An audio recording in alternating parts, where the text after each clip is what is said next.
And here we go. We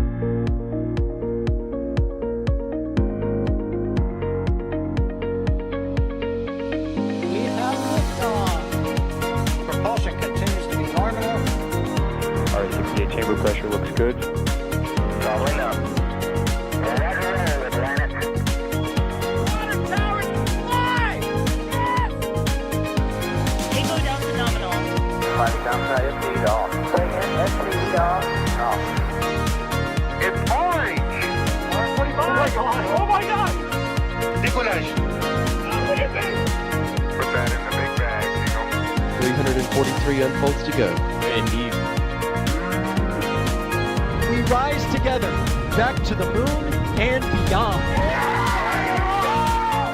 The methane would be igniting the flare, correct? Yikes. You dead? Sure. We don't need any more of these.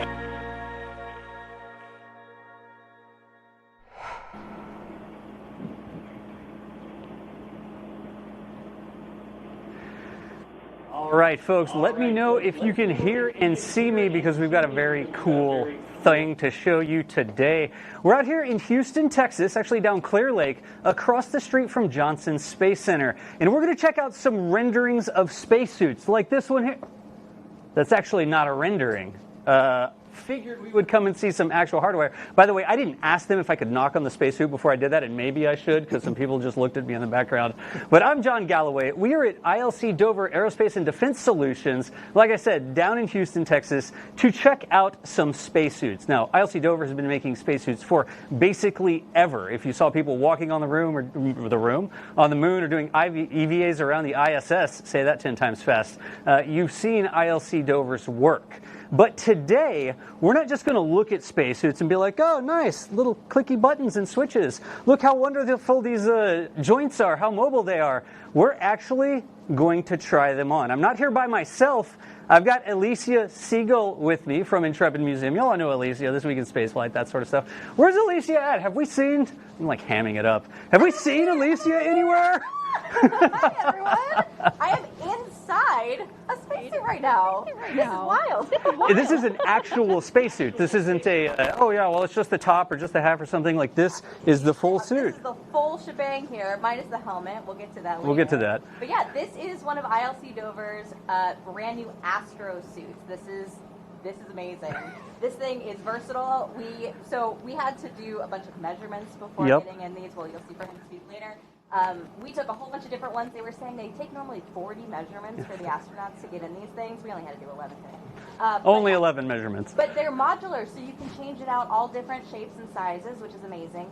And not only that, they're really versatile, too. Because normally, you think the EVA suits are purpose-built. They go in space outside of the ISS. And then you also have, like, a moon suit that are specifically walking around on Regolith. These things can do both. It's amazing, right? Yep. It's versatile. It's sizable. What more could you want? And of course, being in one. Being in one. La la, she says. Of course, we don't know everything about the spacesuit, so we've got some experts here at ILC Dover. They're going to be talking to us about it. But also, we're not just going to have Elysia hang around in the spacesuit. We're actually going to put the top on, put the, the helmet on, put the top on. It's like a convertible. Cap me off. Cap you off. We're going to pressurize the suit. Yeah. And then disconnect you from the frame and let you actually walk around. There's a little activity panel over here where she's going to have some tasks to do, but she's going to be flying the spacesuit. We'll say flying the spacesuit. She'll be operating the spacesuit here today as part of the show. So I don't need to do all the talking. First, before we do anything, I want to kind of walk through what I'm wearing under this. Okay. Because there was a little bit of a process to suit up. And we're going to see you also getting into it as well. But actually, you're wearing it right now. Should we do a big reveal for I'm not going to take my shirt off on stream, but I actually have the full, what's the garment called? Liquid cooling and ventilation garment. Liquid cooling ventilation garment. And under that, there's basically just like a base layer. Just like a base layer. Yeah. So I have that on already. I put my shirt on to trick you, where you tricked. And you have all that on plugged into the suit. It's actually on right now, too. So, if you've ever seen these things, this is the white kind of expandy netted looking suit with little tubes going through it. It looks fragile. I mean, I've seen it at the museum. We've had people, bring them and everything. Even touching it, I'm like, oh, am I going to break it? I think it's like nylons or something. Yeah. They break when you put them on. But no, it's actually really strong. It's really durable. Yep. They make them here too. I'm like casually undressing on the show, but no, but it's great. Like it actually, the inside of mine is chiffon, so I have to be a little careful. But I pulled it on. It's very conforming. It fits it stretches and it's comfortable. I was walking around in it before getting in this, and now once I got all of this on, they turned it on, and I kind of started to feel a cool feeling, and it's so nice. It's really comfortable. See, I'm out of the spacesuit, and I don't have the cooling loops plugged in, right? So I'm a really little nice warm. feeling. Yeah. You'll feel it later. But I was saying to the guys here, like, oh, do you ever take these outside on a hot day? Like, it's really nice. And I could see why they need it, because getting in is a little bit of like a wiggle. And then being inside of it, your own body heat and everything, I would imagine, and the sun. Yep. That thing. But no, it's really nice and cooling inside. It must be nice. I'm excited to wear it for a little bit longer. So some quick show housekeeping. Y'all know how we do our shows. If you have a question for us, tag us in chat. Now you can do @NSF, and it'll tag us as well. But we'll try to get some of your questions. Stick to the topic. If you have something that's relevant to what we're talking about, we'll see if we can't get some of those. Like I said, we have our experts from ILC Dover here to help answer questions, and we'll hop right into it. Also, if you've got this and you think that this is cool to share with your family or friends or whatever, it's a public live stream. We don't charge people to come to this sort of stuff. We want as many people to be able to experience this and share this as possible. So retweet it. If you saw one of the posts that we did online on social media or on all the social accounts, send it around, because we're live right now. But if you don't catch the entire show live, you can catch it after the fact when we get going. But we need to get you over to button up and get on the activity board. Sure. Shall we introduce our special guest here who's going to help us out with this? Hello, I'm Dave Graziosi. I'm a technical fellow here at ILC Dover, and here to answer questions today and just talk you through the things that we're going to do. All right. So I will turn it over to your team to get her buttoned up and on her way, and we'll have some questions. Again, I'll be reading chat, so if you have a question about the process or something, ask us, and I'll see if I can jump in on occasion and ask some questions. But your show, your spacesuit.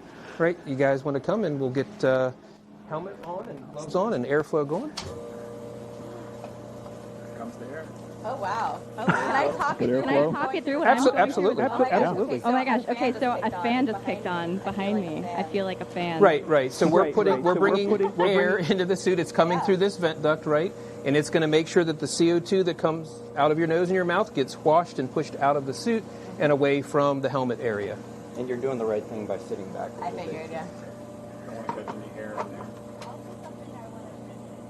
If you guys can still hear me, and we'll show this later too, is that the inside lining of this helmet is pink, and that's, you said that was an optical. So it's a thermal optical coating.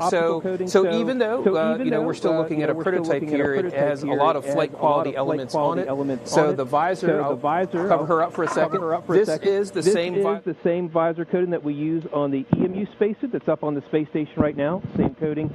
And that does part of the thermal performance of the helmet, but there's also another thermal optical coating, and that's where she's seeing that's on an inner layer, and it's giving her that sort of pink hue on the inside. Mm-hmm. So this is very flight-like. And I will mention, too, that my ears just popped, which means I think it's working. Right. It's all sealed up now, and I'll turn you over to our panel operator to bring you up to pressure. All right, Elysia, are you ready to pressurize?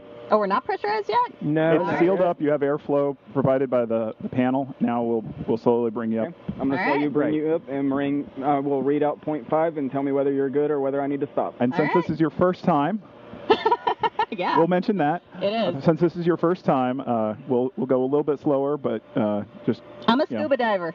Okay. Does that help? Go fast. Yeah. So we're going to be bringing you up to roughly 4.3 psi. So you guys were at the NBL earlier today. Mm-hmm. The white spacesuit that's out on the outside of the space station that built the space station, that's what it operates at. So we'll be bringing you up to that same pressure, right? So. And somebody mentioned before, that's about the equivalent of being in like 8 feet of water or so? Yeah, we're just... Easy stuff. Yeah. Yeah, I feel good. Okay.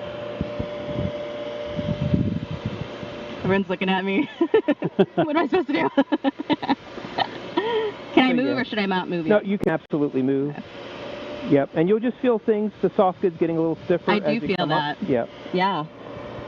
But the nice thing about it is that actually gives you sort of moment arms to resist against and help you drive the shoulder bearing, the arm bearing, the wrist bearing, and your lower torso bearing. So.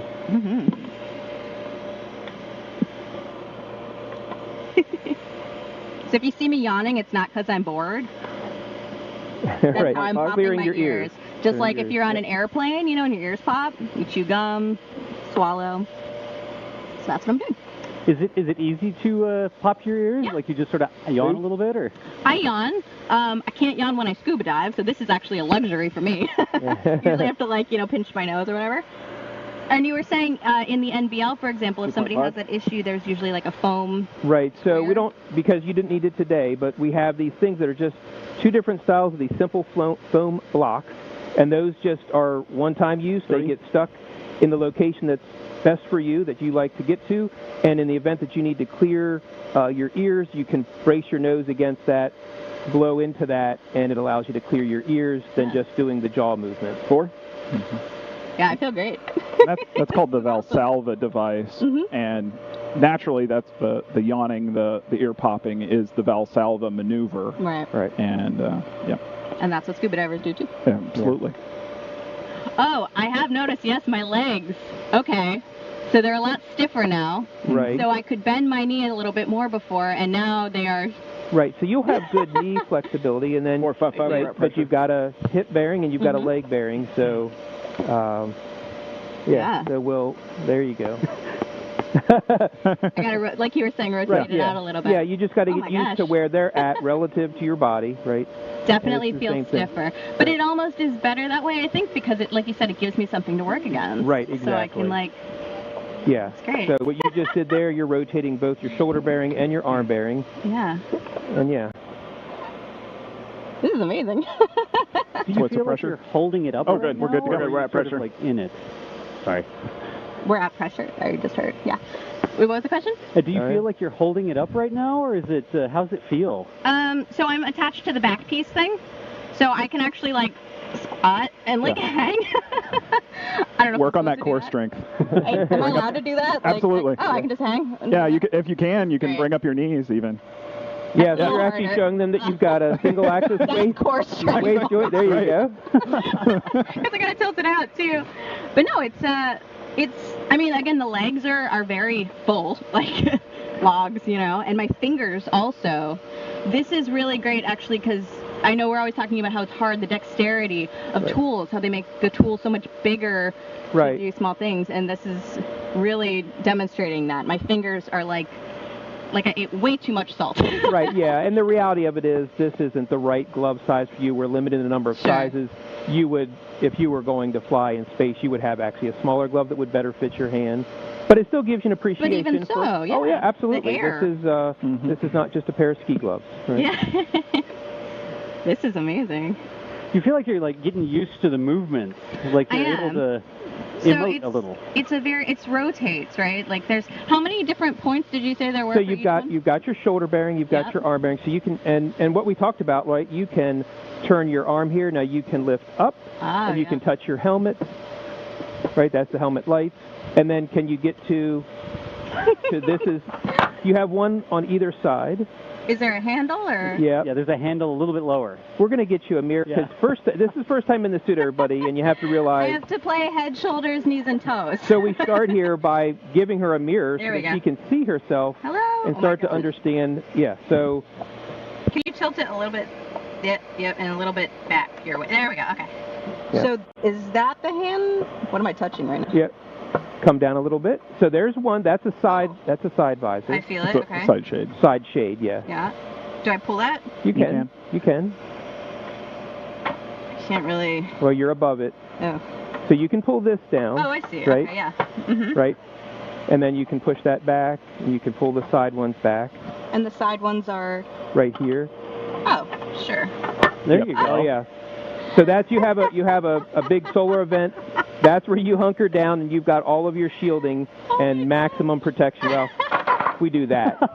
Now you have maximum protection. That's right? So is this the silver covering now? Well, yes, it's silver in the front, and then these are fully opaque, right? Can I? So yeah, so it's there. You go. That's it.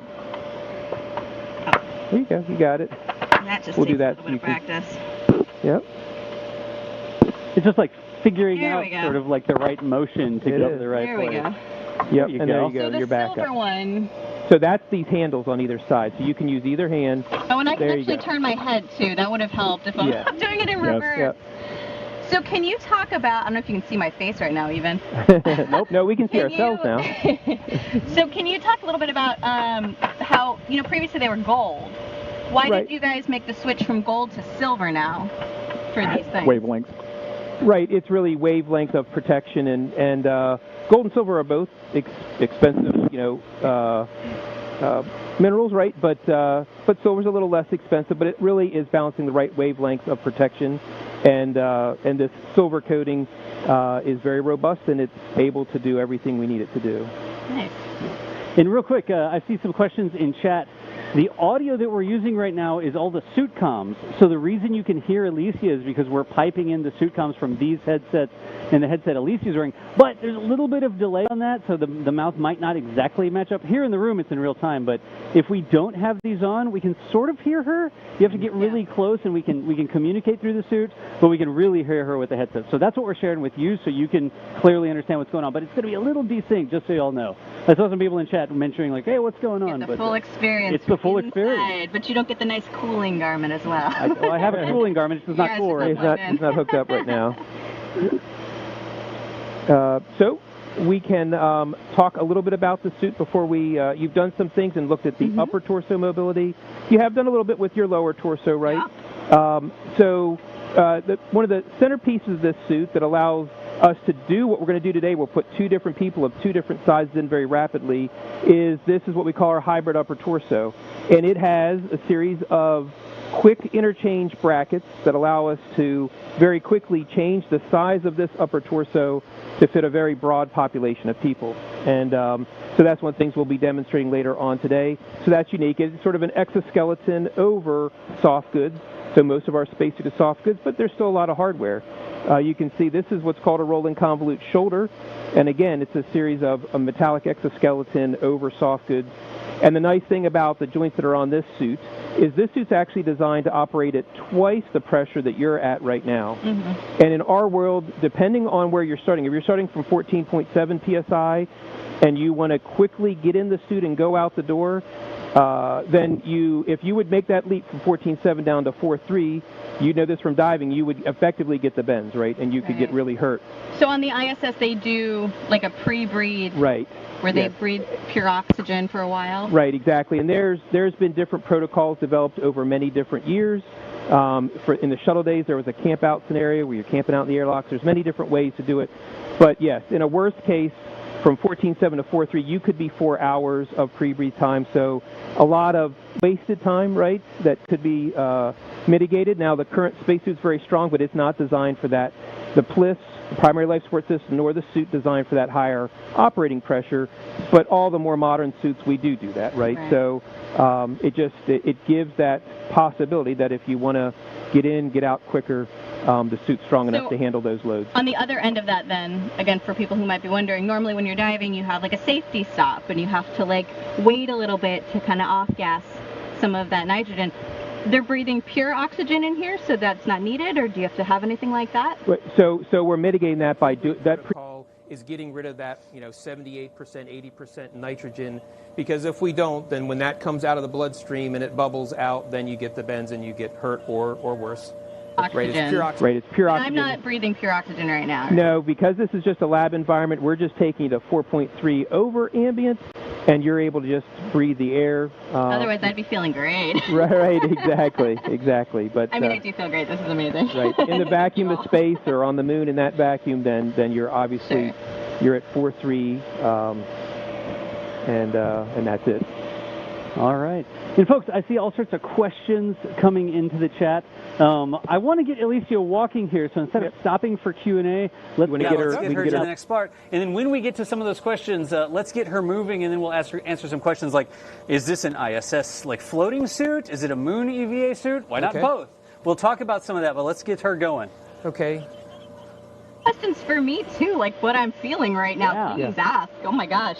Just, Elysia, it's fantastic that you're using your hands. Like you're still talking. Stop. Like like this is great. It really is. So guys, we're gonna help her get off the donning stand and onto the gantry.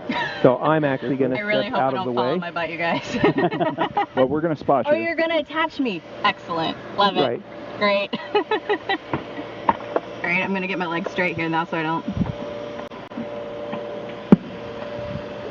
Yep. I'm free. You All got. Am I taking steps? Oh. Yep. There's a step down here. There is. Am I there yet? You're on the edge. Okay. Wow. Wow, this is great. Oh my gosh. Okay, so I see what you're saying about. Yeah, you're like, attach me, please. Turn that way. Now, if you're comfortable, we can give you. Oh, I'm fine. Okay. And we've got lots of spotters around. I saw your eyes go like, oh no, don't drop it. Well, I feel good. you were doing well enough. I let go. Right. So It's very impressive. we're here to spot. So for folks watching this, right? It's not inconsequential that you are doing what you're doing, right? There are seasoned astronauts that go from the EMU to a suit like this and come out literally sort of walking like a zombie because they're not used to a suit that is as light and as mobile as this, right? So it catches them off guard because they're experience-based. How much does it weigh? The whole sort of setup right now, the garment, like what are we at? Including the Bliss mock-up, you're around 120, 130. Yeah. No kidding. It doesn't feel like it. Right.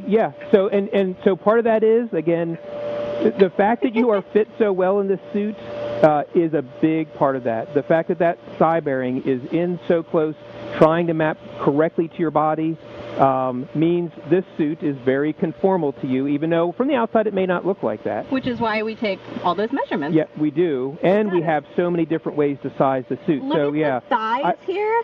Sorry, I just want to point it out. Yeah. When I bend, they rotate. Exactly. Look at that. Mm-hmm. And you can even, if you do sort of do from side to side, you'll feel those same hip bearings, and just take your time, right? Yeah.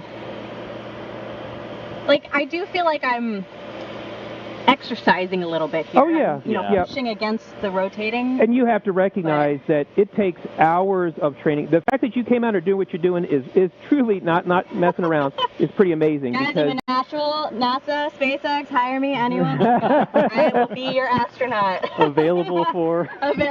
Dress for the job you want, right? I guess that's right. Oh my gosh, this is amazing. I'm amazed. Like, I feel like, I figured you'd be like this and you'd be like really awkward, but you're moving around so much. I am. You're not trained to use this. This is the first time we've done this. Right, that's what I'm saying. Yeah. Coming out and doing that is actually quite impressive. And you'd be surprised, right? You spend a few hours in the suit, like these guys around us that are sitting beside me, and even myself in the past. It's you kneel down, you get up, you do push-ups. We get on ATVs. I don't know if I'm gonna we do that. can do almost anything in a suit like this. You'd be surprised. It's funny. This is a weird way to describe it. Yep. But for people at home, when I feel these things rotating, it almost feels like sand shifting past me. I know, weird. I have weird ways of describing things, but yeah, that's how I would describe that. But it feels very, There we go. Yeah. I gotta remember to keep my legs like and it's sideways. a CG, right? Your center of gravity, you still have 30, 35 pounds behind you, right? That's not centered through your body. Right. So that's you got to be careful of. But this is the whole thing. Like I want to talk about this. We came yesterday and we got some basic measurements done. So, like the distance from here, distance between our shoulder bones, like some things like that. Yeah, we have on social, we posted up a bunch of pictures like that, and we're going to make some videos about this so you'll understand the process, right? But here, this is the first time Elysia's done this. We didn't all right, we're going to do an entire dry run off camera, and then we'll do it on the camera. This is live, the first time you stepped off of the stand. Right. First pressurization. Right. First pressurization, first off the donning stand, carrying something that probably is close to her own weight, right? It's like, so, there you go. Yeah. And one of the things you'll find, so, and here's the other thing. Normally, we might tweak the sizing a few more times, and that can still be done, but it also means I think we hit the numbers pretty good, right? Absolutely. Right, for a first try. It feels very comfortable. Right. Now, of course, if I'm in microgravity, it'll feel even more comfortable because right, I don't have to worry about you're just sort of standing floating up straight. inside, right? And it's a different. Yeah. You're playing with sort of the extremes of planetary mobility, right? So you're not in 1/6, you're not in 3/8, you're not in Martian. You're in 1G, which makes it sort of the toughest of all scenarios. The worst. All right, if you want to take a couple of small steps backwards, yep, we're going to get you offloaded a little bit, so it's give you a little break. You can always come off later. Like hook her up to an engine hoist here, and that's it. Oh. Am I gonna fly now? You'll lift me up. Okay, we're gonna lift you up a little bit. Okay. Yep. How's the posture feel? Like sometimes the spacesuits look like you're sort of like hunched forward, but how I mean, does I your am. posture Like feel? I feel like I'm like trying to flex, you know, like I'm a bodybuilder or something right now. It's just the shoulder thing. Yeah. It's not a natural pose for me. Right. so it feels a little like unnatural. But you know what? I did take ballet, and it kind of reminds me of like that, you know, position. Right. You know. Like the ballet position. Yeah. I don't know what it's called. Well, but just like the ballet arms, you right. know. And the reality of it is, even with this suit, so the angles of these shoulder bearings, right? They're a composite angle. With those inserts, we even have a set. We could put a set in and change that whole angle right now if we wanted to. That gives you a different angle set that is more planetary-like. So if you're doing hammering motions, that it's more natural for doing hammering motions, right? So that's the other beauty of this upper torso architecture is, if I know I'm doing a specific set of tasks on a given day, I can go switch out those simple inserts, plug and play, and have that's better focused on the job that I'm doing, and then switch them out for a different type of job, right? As opposed to historically, we just try and make one position does it all, right? And so it's a major compromise. But I will say, to answer your question, it doesn't feel bad. Like, it doesn't hurt. You're not like, I don't feel unnatural. Right. I just don't normally stand like this. Right. Like, well, you don't normally stand in a spacesuit.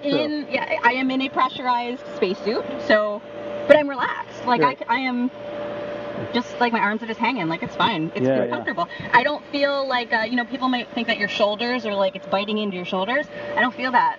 Right, that's really good. I mean, we try to have nice padding on the shoulder. There's a shoulder harness in there. The other neat thing, and we weren't going to necessarily have you do it today, is this style of suit with a two-bearing hip system tends to have a nice neutral point. So when you're walking, you can literally squat down and sit, and the suit becomes Should I try that? Well, not while we got you hooked up. You should be. I think you got to be careful, right? But that's a learned thing. And I mean, if you're in the suit for a long time, you'd be surprised. Like, you can just stop and squat down and sort of take a break, and then stand back up and keep going again if you don't have some place to sit, right? So there's neutral points on the suit that you don't have to put in a lot of energy to stay in that position. Right. Like neutral point, you mean a place where the suit is sort of supporting holding it up. Absolutely. Like the arm, you're not having to hold the arm up like that, but the suit is holding the arm, and you're just sort of resting inside of it. Right, exactly. Yeah. Excellent. So there is a question about, is this an ISS EVA suit? Is this a Martian spacesuit? Is this a lunar spacesuit? Let's talk about that, and I think we're moving over some tasks. Can we do two things at once? Sure. I can. I'll move over here so that gets out of the guy's way.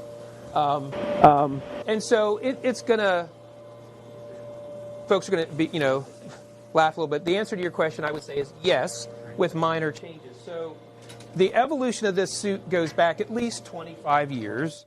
Right, and we've just keep learning and keep upgrading, and then you could argue it goes all the way back to Apollo since we did those suits, and I was one of the few lucky ones who were able to work with the Apollo engineers who were sort of at the ends of their careers when I started, so I had the benefit of hearing their stories, understanding what it took to make that suit, and the interesting part is those same group of people, men and women, went on to make the EMU that we're still using today, at least in its first version, right? So so for ILC, right, it's not a joke that it is 60, 70 years of combined knowledge and experience that we hand down to each of the next generation of suit engineers as we're designing things. But this suit, in its earlier versions, have seen lots of outside remote field activities with NASA's Desert Rats activities. Now, that's all in 1G, right? But a very similar architecture to this, we've done 3/8 gravity Martian they call it vomit comet, right? So you think of the zero gravity aircraft, well, you can also do partial gravity. So we have taken this lower torso design and did days worth of testing with NASA many like years in ago. the parabolic flight with Right, the full right, where we spacesuit? had a simulated Martian landscape, had the whole plane, and we looked at running, walking, loping, hopping, all those different motions, right, and showed pretty well that this has enough mobility to work in that Martian gravity, that lunar gravity, right, as well as zero gravity. And with zero gravity, if you look at what they do to build the station, they have portable foot restraints primarily, so you lock your feet in, right, and then you work from that point. So this suit does not have a waist bearing. That's the current EMU spacesuit, has very little lower torso mobility, but does have a waist bearing. Why? Because I'm locked in my foot restraints, and if I want to work here, I need to be able to rotate, right? So we have shown and have been able to accomplish that same thing with just using the hip and the leg bearings, right? So we have locked people in our portable foot restraints and done those measurements and showed that, yes, even bending the knees, I can still get just as far around and do the things I need to do. And actually, about a year ago, we did a series of zero-gravity flights over a number of days to show with this suit that we could do getting in and out of the ISS airlock, doing ISS-style tasks in zero gravity. So we have many different data points and many different tests over many years to show that, now when it comes to environments, right, different cover layer. If you're walking, you need walking boots. If you're zero gravity, you're probably going to have a non-walking boot. But even that's not necessarily mandatory because NASA has this thing called a BRT, and it plugs into one of these sockets, and it's a ball stack, and you can connect yourself to a station handrail, rigidize it, and work from that point, right? You're not going to do large mass handling, but you can still get some work done. It was like you guys, right? It was, yes. You guys have the coolest job. Right. The coolest yeah, job. between, we do have astronauts come out at times, but we also have our own engineers and NASA engineers all taking turns and working collaborative, so everybody gets to see what it can do and has a unbiased say in the performance of the suit and what we might need to improve on. More better. Yeah. Yeah, even when we did those zero-gravity flights a year ago, we had 2 retired astronauts do those tests for us, right? And they don't work for us. They don't have any biases, right? But they have lots of experience helping to build the space station, and now they can go see how this suit compares to that. Helping to improve upon a new exactly a new pattern, too. Yeah, absolutely. Yeah. Amazing.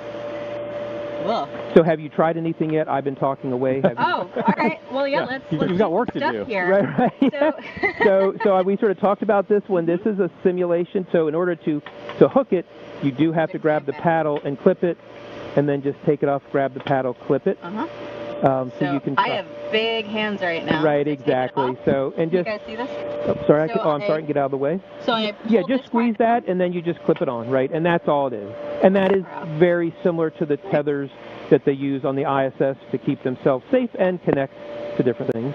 Amazing. Right. So one of the main tools that the crew use is there is a mini workstation, if you saw it in the pool this morning, that bolts into these sockets on the front of the suit. And what normally is attached to that is what they call the PGT, the power grip tool. Now, this is obviously a commercial drill driver assembly, but it's very similar. So you can drive in those bolts. Did I do that right? Well, here, go. Way, right? Hit that side. Yep. It might actually. There you go. It went green. So you got to the right torque, and that's yeah. There you go. Perfect. So if it's red, you didn't do the right torque. If it's green, it is. So it gives you that indication. Both ways.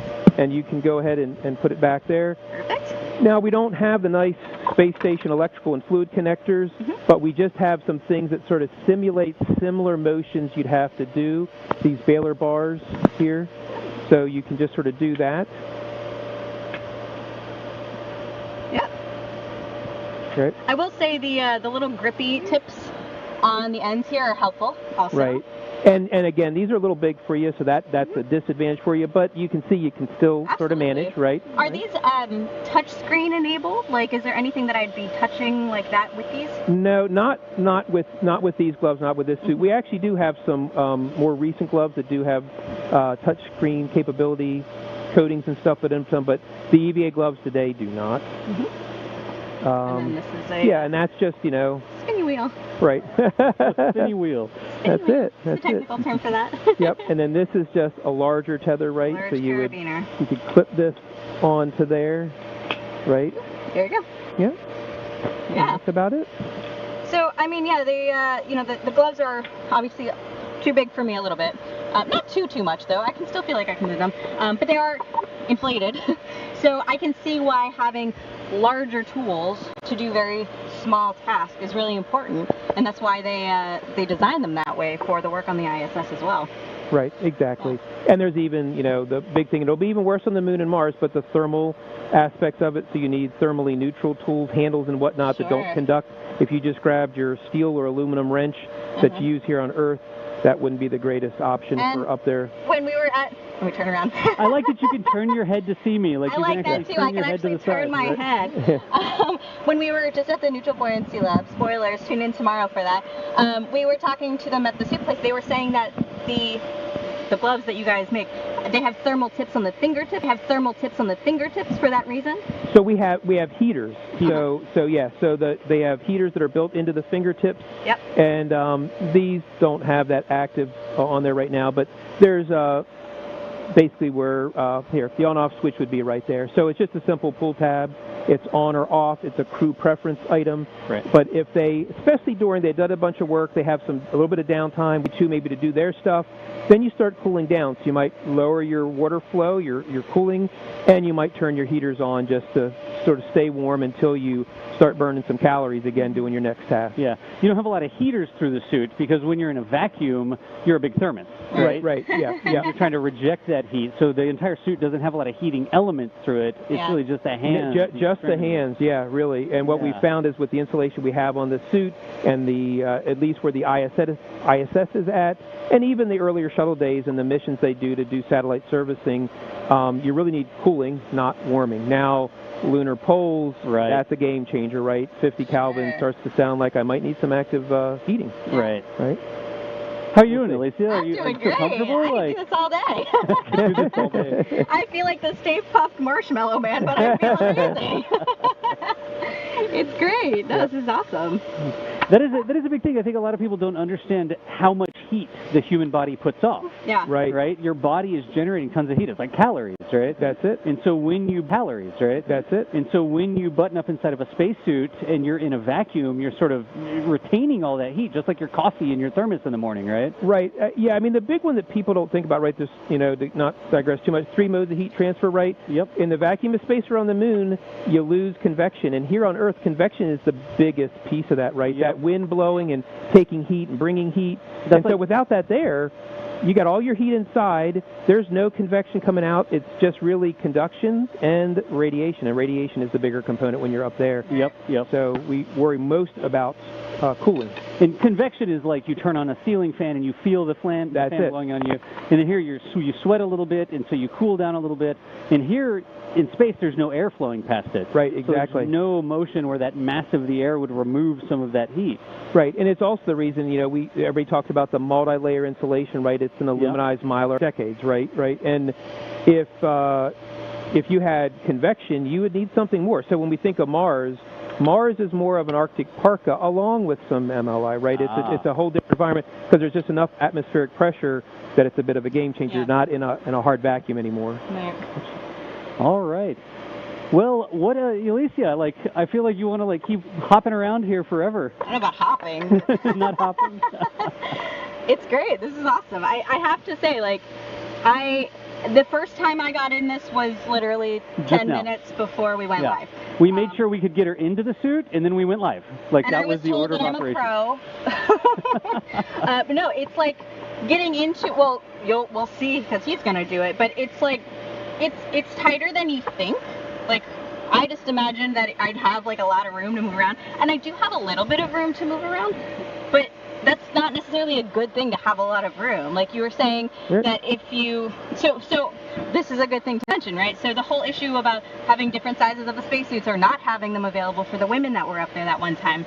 So they make them in medium, large, and extra large. Right, that's all you have for the ISS EMU, right? And the more women that we have being sent to space, you need smaller sizes or modular sizes in this case, right? So what they'll do, you said, is they'll cut foam to fill it out a little bit. Right, yeah. Some of it's comfort padding, but a lot of it is just filling out that excess volume so they're not bobbling around inside. It's probably a bigger deal for training than it is for actual flight. Yeah. But it's still an unnecessary thing, right, because we don't have suits that fit everybody well. And so with this design, we make 2-size hut cores, but with 1-size hut core, we can actually go beyond what all 3 huts today do on EMU just with 1 hut core. And when we say hut, we're talking about hard upper torso. I'm sorry, yes, yeah. So that's just really your tank top, as it were. Should we show the one on the table over there? That table's cool, right? Yeah. Okay, yeah. So that's what you're talking about when you say hard. Sorry, Elysia, you have to sit here. No, it's fine. I'm great. I'm just turning. Yeah, so this is I can turn, this right? is obviously a bit of an incomplete shell, and this is actually a prior generation to that. But with these 3 quick disconnect brackets, you basically can change the position and the angle of these shoulder bearings, and that obviously changes the size of the suit. And on the EMU today, with those 3 huts, the only difference is 1-inch jump in distance between these shoulder bearings from medium to large to extra large. That's really it. So we not only can do that, we can have many other sizing points, and we can also pivot the angles, and you just put in a new set of 3 brackets with quick disconnects. We've even done it with people still in the suit. Depress, pop them out, pop them in, do a suit checkout, and go. Yep. And that's what we've got coming up here. We're going to get Elysia back on the stand and out of the suit, and then I'm the guinea pig to show how you actually get in it. So I'll get the bottom part. What's the bottom part? AF? The lower torso assembly? LTA. Yeah, LTA. The lower torso, we'll get that on. We'll shimmy over this way and then get up into the suit to show you all how to actually get on the suit. We didn't start the show with that, so it wasn't like, oh, no, come back in an hour and we'll be in a spacesuit. We wanted to hop right into it. But we are going to show how to actually get this thing on and off. And part of that is demonstrating how they're going to adjust the suit a little bit, all the different adjustments they can make, or some of the different adjustments, because I'm half a foot taller than Elysia, but we're both going to get in the same suit. It's not like the other suits for me and this is Elysia. We're going to talk a little bit about how the suit can be resized to fit different people. And quickly, too. Right, and quickly, yeah. On the show live. On the show live. So, what's next? So the only thing I would say is if you feel up to it and you want to disconnect and get a little bit more time. I mean, these kind of opportunities don't come along very often. No, they do not. Give it to me. As long as you're, and we'll have our spotters in place, right? So, Chat says that Elysia is wearing the suit like a boss, Elysia. Perfect. Okay, well, you know what they say. You got the suit again. I work better under pressure. Huh? Yeah, you are free. I am free. So yeah, it's really easy to move in. Like, it was actually more uncomfortable for me to be hanging there. That's what I was going to say at times, and even just standing still, right? Yeah. So doing this, right? Getting some blood flow going again. Yeah. And so try and see, again, got some spotters here. Let's go ahead. Try squatting down some. Just this, right? Just in this position, right? But you have to balance. Backpack right over the front of you, so you do have to tilt forward. But yeah, that sort of gets you realize the only way to do that is I've got waist flexion, I've got leg and hip bearings rotating. And you can see to get down there, right, your knees have to splay out a little bit, right? But that's the product of that. Yeah, exactly, right? There you go.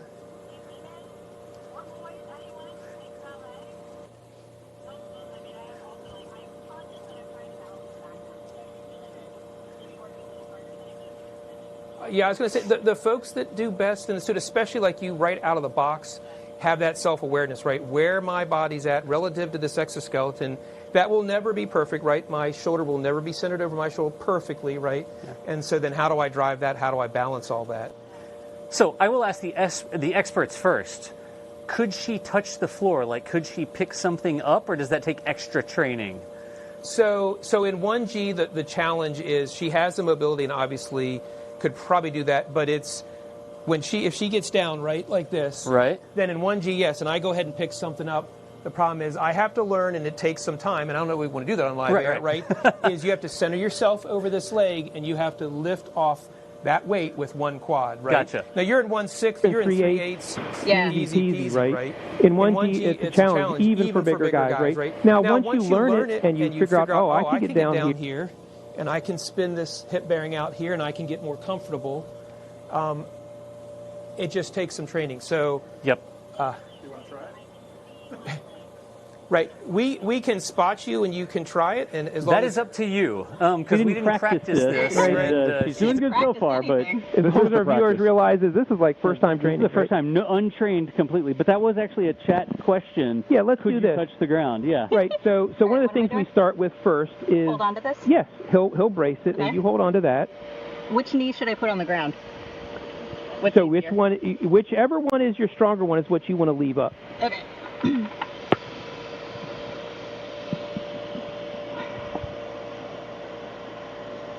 So just my arm is just stuck on the chair now to be able to bend, but whoa. There we go. I just had to kick my leg out a little bit. Yeah. Yes. Can I release the chair? Yep. Yeah. Here we go. Yep. There's the ground. Like superhero pose. But this leg is kicked out, and that's the learn thing, so that's going to be hard to. Fun. Yeah. Yep. So that's why we have the spotters here. Right. Yep. We're going to get you up. Okay. All ready? Right. 1, 2, 3. Let's go. And that's not really a thing with the suit. It that's takes a the little training. practice, Like you're so used to the way I would get up as a regular human with no suit on. Right, and here it's a different process, I guess. Yeah. Right, and it is really having heavy. the center of gravity. It is right, It's and you get down. Pounds. Right, exactly. Well, and the other thing too is this bearing goes this way. Right. So you really have to think about bending out versus like pushing up. Yeah. Our friends in chat, I think some of the older guys in chat say, I have trouble doing that without a spacesuit on. So. You're doing good, Elysia. Okay. Right, yes, yeah. Are you going to throw that at me? What are you doing? What? I just see a ball. What am I doing with this? Throw it? Underhand or overhand? Oh, God. Oh. Sorry. It's the bearing. Your arms moved a different way, I think. Right.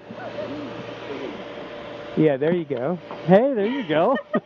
I'm not very good at sports in real life. Don't blame the suit. That's okay. Oh, I'm going to miss this. Like this? That's okay. Yeah. If we gave you a soccer ball, it'd be a little more fair. Yeah, the baseball is like hard mode. Yay! All right. That takes some practice. Yep. That is too cool. But again, like even the first time you threw the baseball, the way the bearings are on the suit turn your arm in different ways than you're used to having without the suit. Right, exactly. And you could see when you went to throw the ball, the suit turned it the way the bearing worked, and that's why you got that really good curveball, I guess. Well, and also, I can't really move my wrist the same way. It's really just kind of this way, and like this is a little bit. So I was kind of feeling it off my fingers there, but yeah. Yeah. But that's why they train in the suits. You learn how the motions work. Like you don't reach like this, you reach like a robot. Exactly, and that's what we call programming, right? And part of it too is, if I think planetary and think what does geologists do, like to do hammering, right? So one of the things that we learned a lot working with NASA out in these remote field activities with this style of arm, right? So if I'm going to do small blows with a hammer, right, I'm going to use mostly my arm bearing, right? And I'm just doing that, right? But if I need to break off a piece of rock, the tougher one is now you have to learn to rotate the whole arm up and do a large hammer blow. So, that's and in some cases, literally rotate your whole shoulder over. Wow. But that's hard to do when you're holding the weight of the suit in this position right now. But yeah, so again, that's just what we call programming, and it's a learned thing, and we tweak your sizing, and you get more time. And suddenly, I remember back in the day when we started with a suit like this, and we got on the floor and said, think of the moon, roll over, I fall on my back, can I get up, right? And this is 1G, right? Yep. And this is hard mode. Right, like 1G is more than the moon and Mars. Oh, absolutely. And so we laid there a couple and going, we're never going to do this, right? But then we thought about it, okay, rotate the hips, get this leg under, and then swing this leg, flip yourself over, do a push-up, get to your knee, stand and up. Yep. And suddenly everybody's doing it like that. Think about it like when 5 minutes ago it was like, we're just done. Nobody knew how to do it. Yep. Yeah. It's just figuring out the algorithm almost, the motions to take in a specific order to get yourself into that position. This isn't the natural thing that you're used to doing since you were a baby. Right. And I find even now that I've been in it a while, I'm a little bit less precious with the way I'm moving. I trust it more. I'm not going to break it. So like. That's the other thing, right? I don't want to do any physical labor in it right now. You just won't break it, believe me. Yeah. All right. So do you want to break? We get you back to donning stand? She just wants to do laps around the room. She wants to run around the room. Gotta get your steps into this thing to test it out, right? Yeah. We don't have Whatever any. you guys want to do. We don't have any golf clubs. Chat wanted you to do a golf club. That's not a thing in the building here. The different size balls, like a football or a football. Two different types of football there. Let me see. I'm reading through some chat. I've got some guys going to get some stuff because we actually have, literally, we've walked out front of the building and had some of our guys, like Jim over here, do golfing in the grass out front. Yeah. There, you know, it's funny. We were saying we were really surprised where this was. It's like an office park, and there's like a dentist literally next door. And we're like, that must be the best dentist. The You're best sitting there, dentist you know, and like there's a spacesuit walking out. Well, that's the funny thing when you see people carrying stuff through the hall, like components to get to the next lab, and people look at you like, what? And What you are said you carrying? if the fire alarm goes off and they're in the suit, they just go out and. Yes. Yeah. It's so funny. Elysia, the number one thing that chat is saying is how well you're doing. Like, you're rocking the suit with no training, and I think that's like half Elysia and half the suit. Can we give credit to both?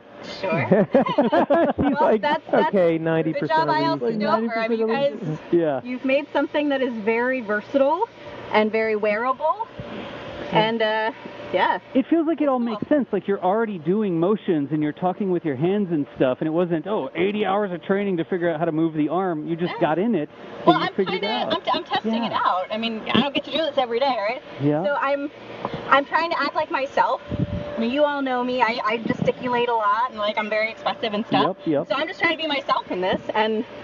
Yeah, I tell you, like one of the most impressive things I ever saw. So this goes back over a decade, right? But John Young was still technically an active astronaut, right? He was in his early 70s.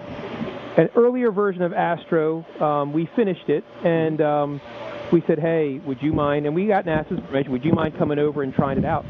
No problem. In this case, we were up at our main facility in Delaware. So he jumped in a T-38 with another guy, flew up. We picked him up at Dover Air Force. We came in. We had. This is the great part. We still have the book of the sizing measurements from Apollo, right? Oh, wow. We had one guy at ILC that would do all the sizing measurements for everybody, so it would be consistent, right?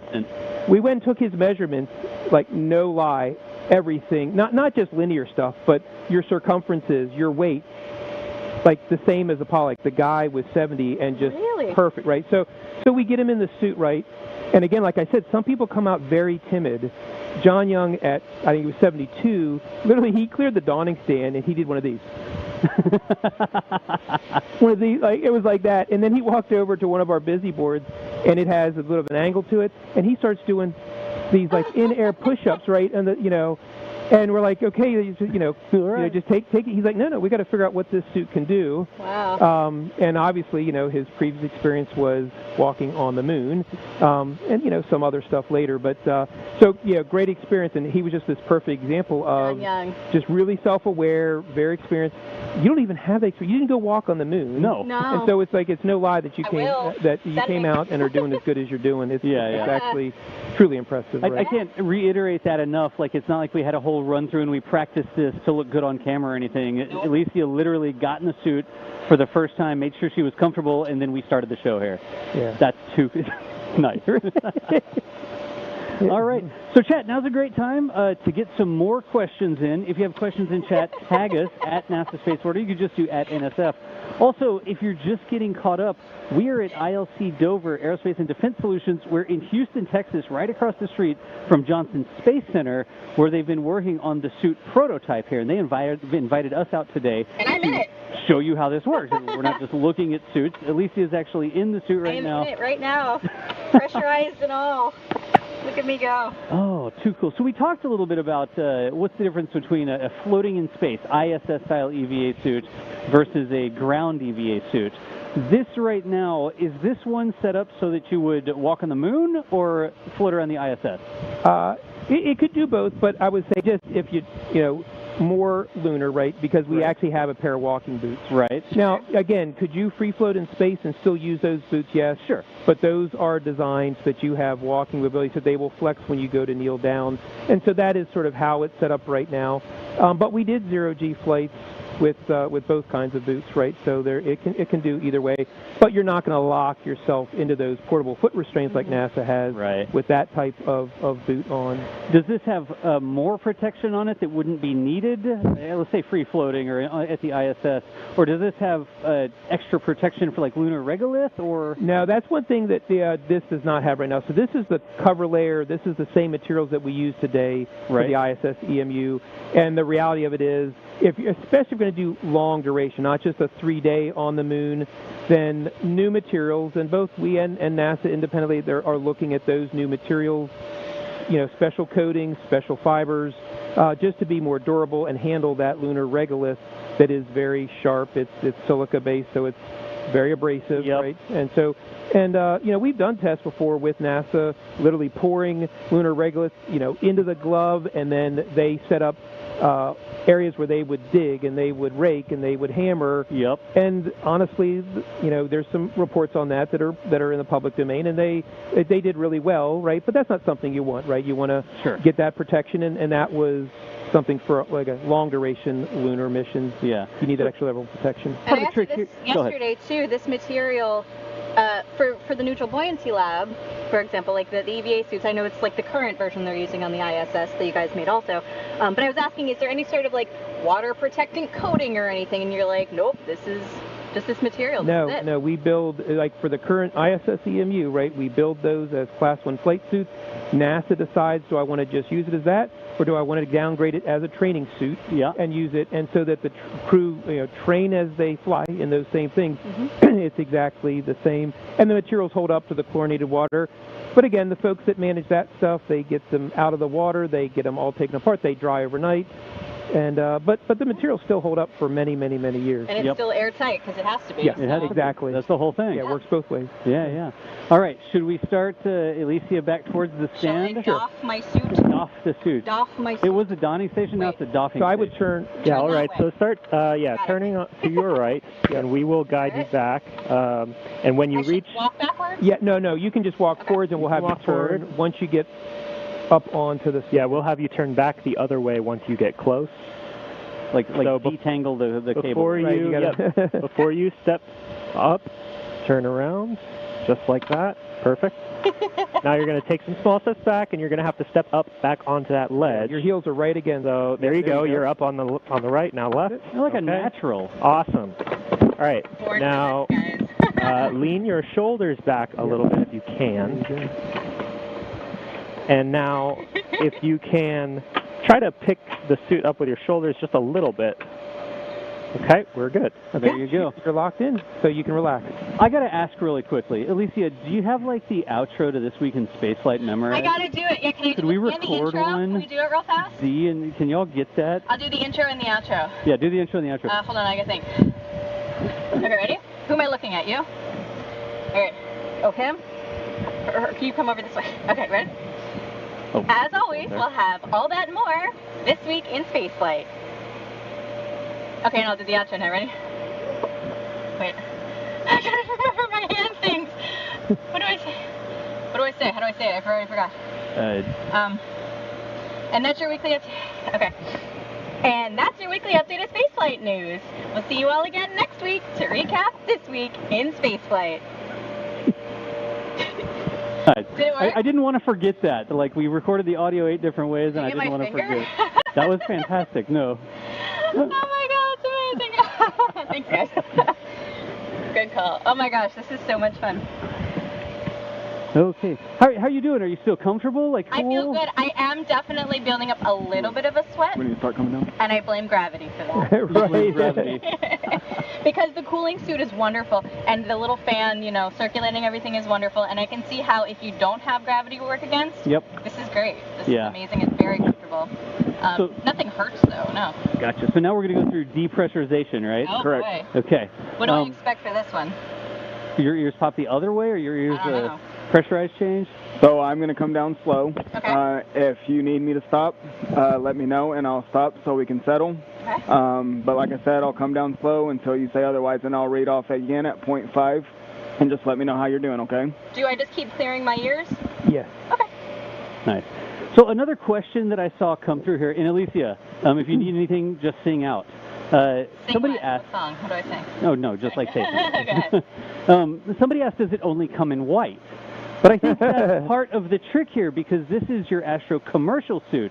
This isn't like a government suit or anything like that. This is a suit intended for commercial customers. Right, right. So the reality of it is, yes, could we do custom colors? And I think you can get away with a bit of color, not a lot of dark colors, hopefully. You have reflectivity and stuff. Right, exactly. It's the emissivity problem, right? So if it was all black, it would absorb a lot of sunlight energy, and you would probably overheat. That doesn't mean you can't add some purple and some pink and some other things and striping and whatnot. So yeah, in a truly commercial, and we've done those exercises. We did the Z2 suit for NASA.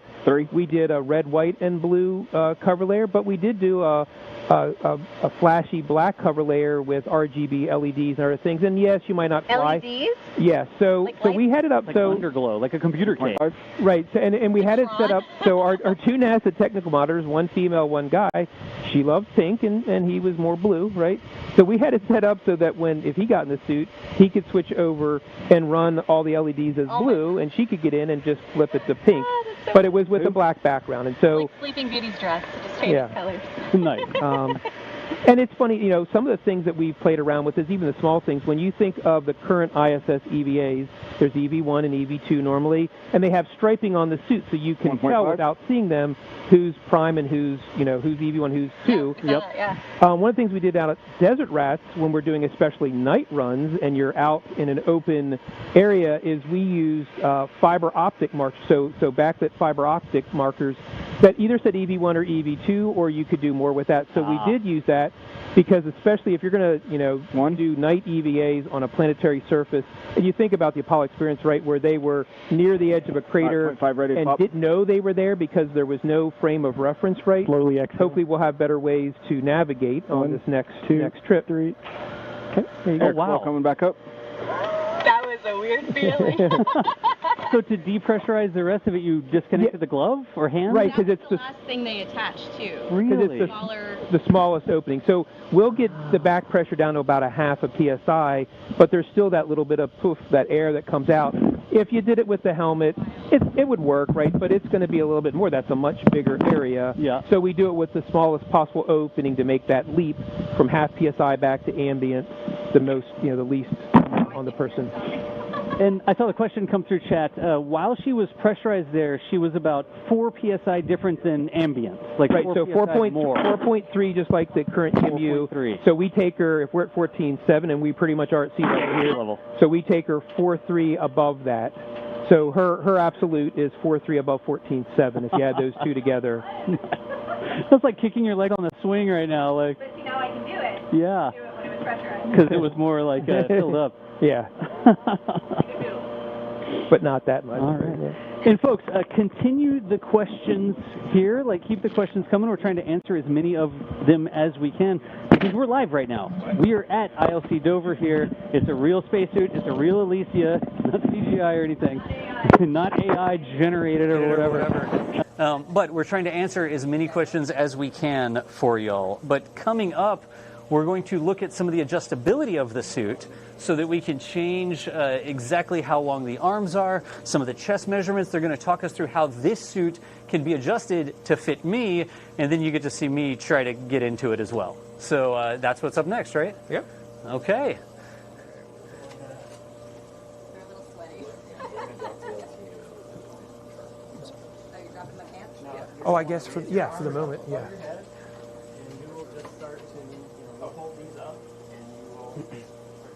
Oh, you want me to come down now? Yep. Yeah. Well, let's disconnect the cooling water first so that you can actually. You just tell me when.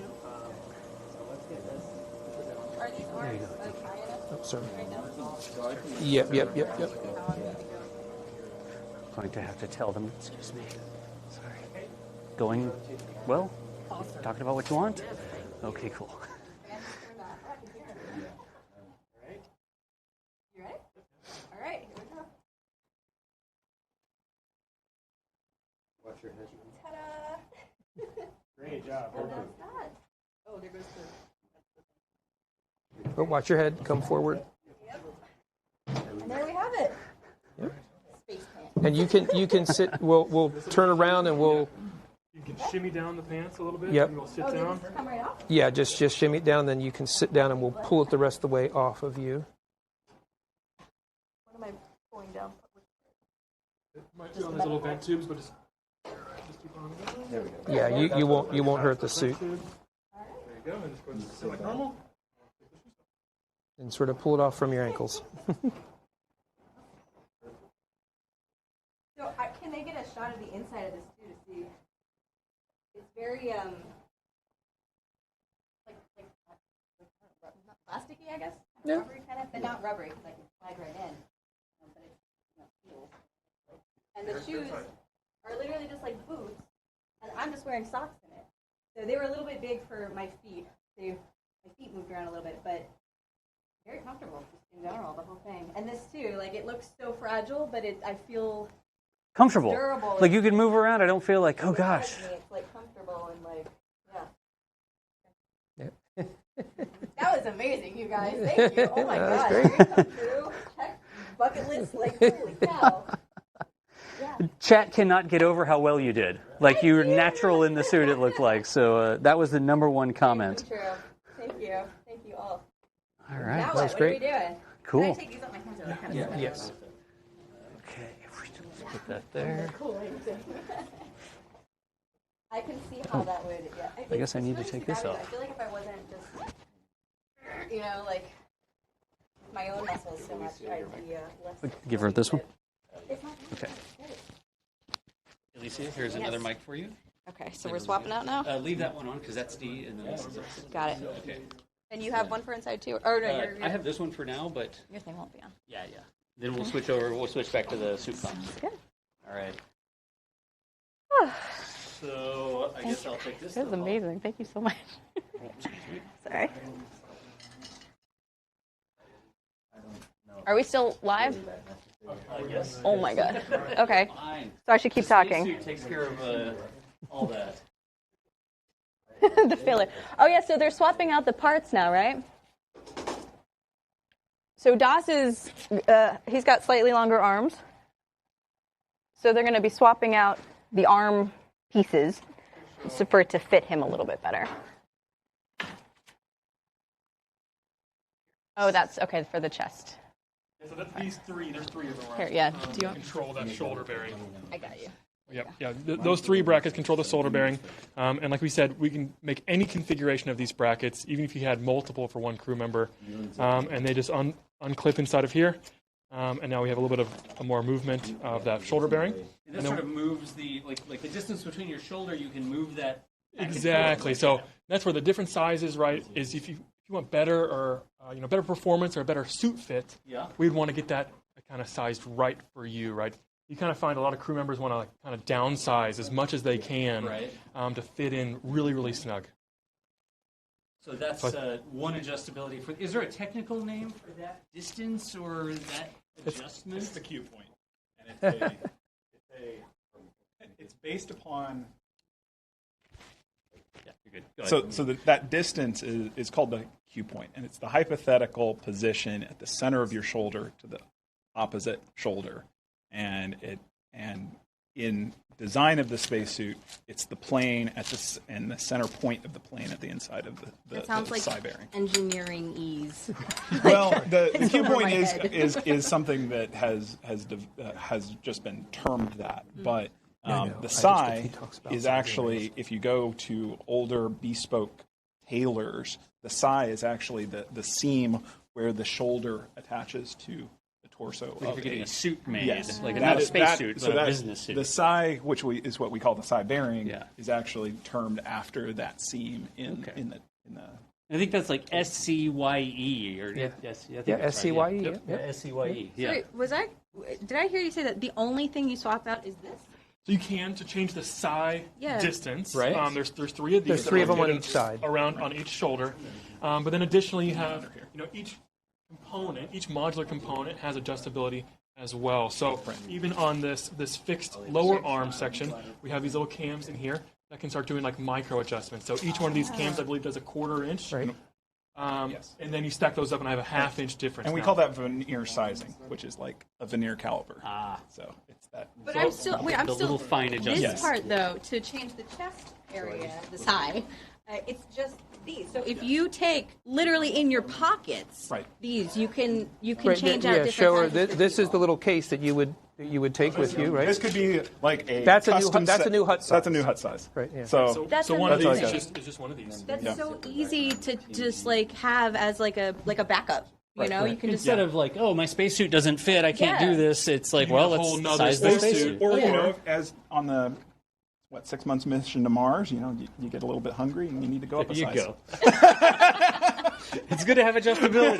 Nice. Oh, but yeah, I guess on the ISS or something, though, you'd want to make sure you don't lose like one of them or something too. But could it operate if you only had like 5? If you did? So that's a good question. So even if you remove them all, this still functions as the pressure because, it would just be at its biggest. The heritage, yes, exactly. The heritage of this upper torso was actually all soft, so no space frame, so to speak. Just the restraint layer can take all of the loads necessary And meet all the factors of safety. So you can take them all out. It still functions. Yep. It's not going to fit, right? Right. It will go to max volume, I guess. It'll like expand to the largest size it would be. The lowest energy state. Right. Sure. You need a lot of foam in there to help pad that out, I guess. Nice. That's amazing. That just blows my mind. But we've done one bracket out test as well to make sure that if you one side you goes out. get disconnected, you know, it's not going to just destroy itself. And is that like in practice how easy it would be? That's not just easy for the prototype? Oh, yeah, no, that's It's even got like the little quick access flaps here, like the hook and loop flaps. So he's like, yep, there you go, right there. So depending on his arm, I think the arm span are pretty close to you we're guys. close. So you don't do a lot of adjustability. But we said there's not only the lower arms are adjustable, but obviously ILC has a full pantry of glove sizes. I think that, and for EMU, it's like 75 different sizes of gloves, right? It's a lot of different hands. And for the ISS EMU, it's really important because you're doing all your construction with your hands, right?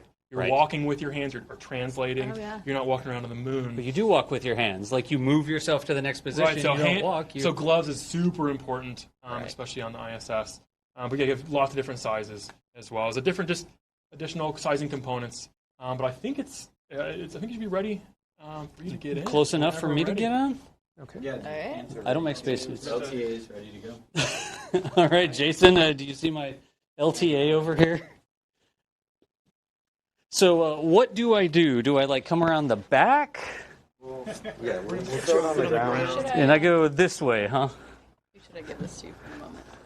All right, so should I sort of sit and scoot in? We're going to sit on the ground. All right. Support your back and help you. All right. This is the easy part, she says. And at some point I have to take my hat off, Live out right? your mermaid dreams. Just, squeeze on in there. All right. A little binding there, but you can feel that apparently. Okay. And then this side, the left is a little bound up. Yep. There you go. That's in the boot. So you're in both? This one's not in the boot. That one's in the boot now. Okay. Then. Okay, and then we're going to have to... At that point, we stood up. Grab both your arms. There we go. There you go. All right. Do I hold these up like suspenders? Yeah, pick them up. All right. part felt We're pretty going to much- space, chat. That And part, you want it up as high as you can get it. Yeah. that like part felt that. pretty much Yeah, I mean, like how it'll was slouch too. down a little bit, but yeah. So this is All something right. cool that I saw Do I earlier, hold and then these? when I was wearing That's it, easier, yeah. those helped to lift it up, and I was like, that would be so great if we had those in real life. Yeah. Because skinny jeans are hard. And, What do we say? it's The helpful. gene, the JA something, the gene application what was that called tool. Again? That tool. Donning handles. These are Oh, donning donning handles. hand- We need a gene Gene application donning tool. handles. All right, now what? And before you get in, can we get you to put Yes, the thumb loops. Can you straps. pull that around for me? There's one, and we'll get rid of the hat. Oh my gosh, that doesn't happen on these shows. Okay. So then your Your headphones. The headphones. Yeah, let's get rid of that. Thank you. Just over that way, wherever. I'm like standing here holding my pants up. All right, now what? Okay. So just like you did earlier. Okay. I need to turn around. Yes. And, Right. and then squat and again just Watch the head. Yeah. Grab the broadcast mic. Yes, you can. Got it? Thank you. Okay. So I'm going to go all the way down. Yep. Watch my head. There you go. Okay, and I made it this far. I want to get back. All right, then arms up. Yep. Grab them. There you go. And then we'll There I go. stand like we did last time. Bravo. Now I'm holding up the pants too. I can feel the pants. Yeah. We did also, I don't know if y'all can hear me right now. We did also make sure I could get my head through the hole. That's much better. But that was it. I mean, what you saw is literally, That's good right there. Okay. that was my first time. This is his, well, second time kind of getting into it, but. Yep. Good thing the thumb loops are there. They're helpful. Yeah. That was very thoughtful to add those. And then we could get some. Nice. Oh, you'll get to feel the glow. It's nice. Alright, It's good. nice. Water's flowing. Oh, you can see the bubbles. And you can see the bubbles here, and as the water starts to flow, you see the bubbles move through. Oh, wow. Then let's see. Yep. Why am I so enamored by bubbles? This is like, what? Hey, he's trying to get that in. It's like a fish tank. It's a nice feeling, though. Like, it's really cool. Okay, cool. This might be the Yeah, it's a little bit short. Yeah, they're picking you up. I was trying to help. I was like, Stand on your tippy toes. yeah, can you slow down a little bit. Is it warm? Is it sweaty? Because I was just in it. No, it's just sweaty because you were. Is there like, is it I mean, I humid? can feel the cooling. It's more comfortable in here now that the cooling. Isn't loop it is on. great? I can't sing the praises of the cooling enough. Yeah. It's,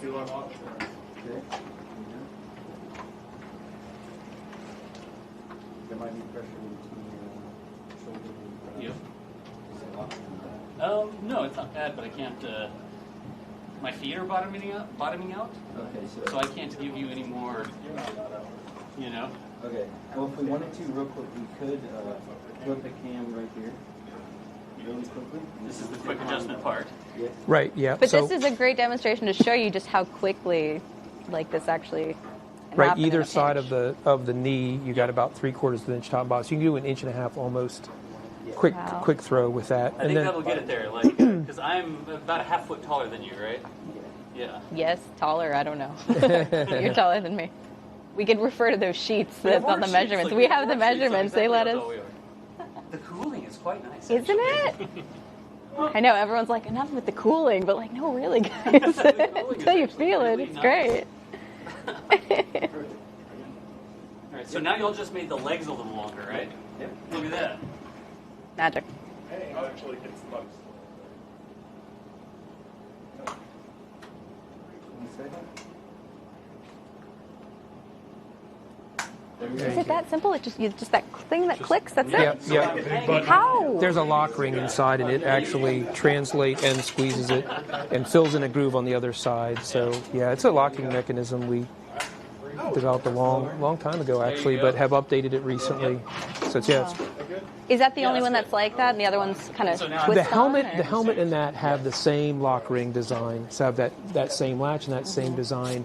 The gloves are a little bit different design, and each of your sizing rings has a little bit different. Well, you can feel the bearings move around inside. Does it feel kind of like sand shifting? That's how I would describe it. I don't know. It's like a weird. It's a soft, smooth motion. Yeah. Which is where I think you're getting sand. Maybe, like, yeah. Well, the leg ones, anyway, they felt like sand to me. But yeah, you can feel it kind of.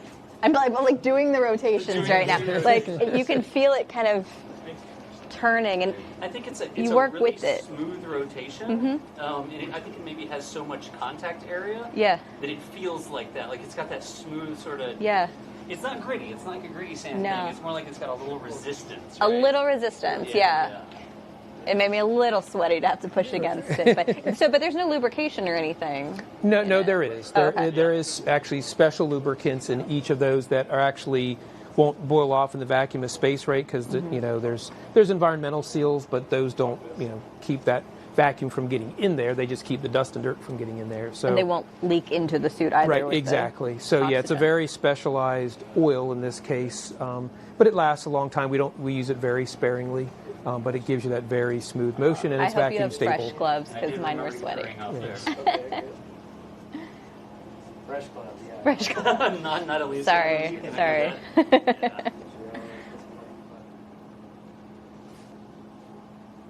There we go. All right, awesome. Now you can. There we go. We'll give you some gloves just to try them out. Yeah, sure. And do we have a sizing ring in now, or we could if we need to? We could put one. So we can if we need to. Yeah. All right, so there's the. I think it'll be. So just kind of wiggle your fingers. You think it'll be okay? Oh yeah. You'll work your way in there. Yep.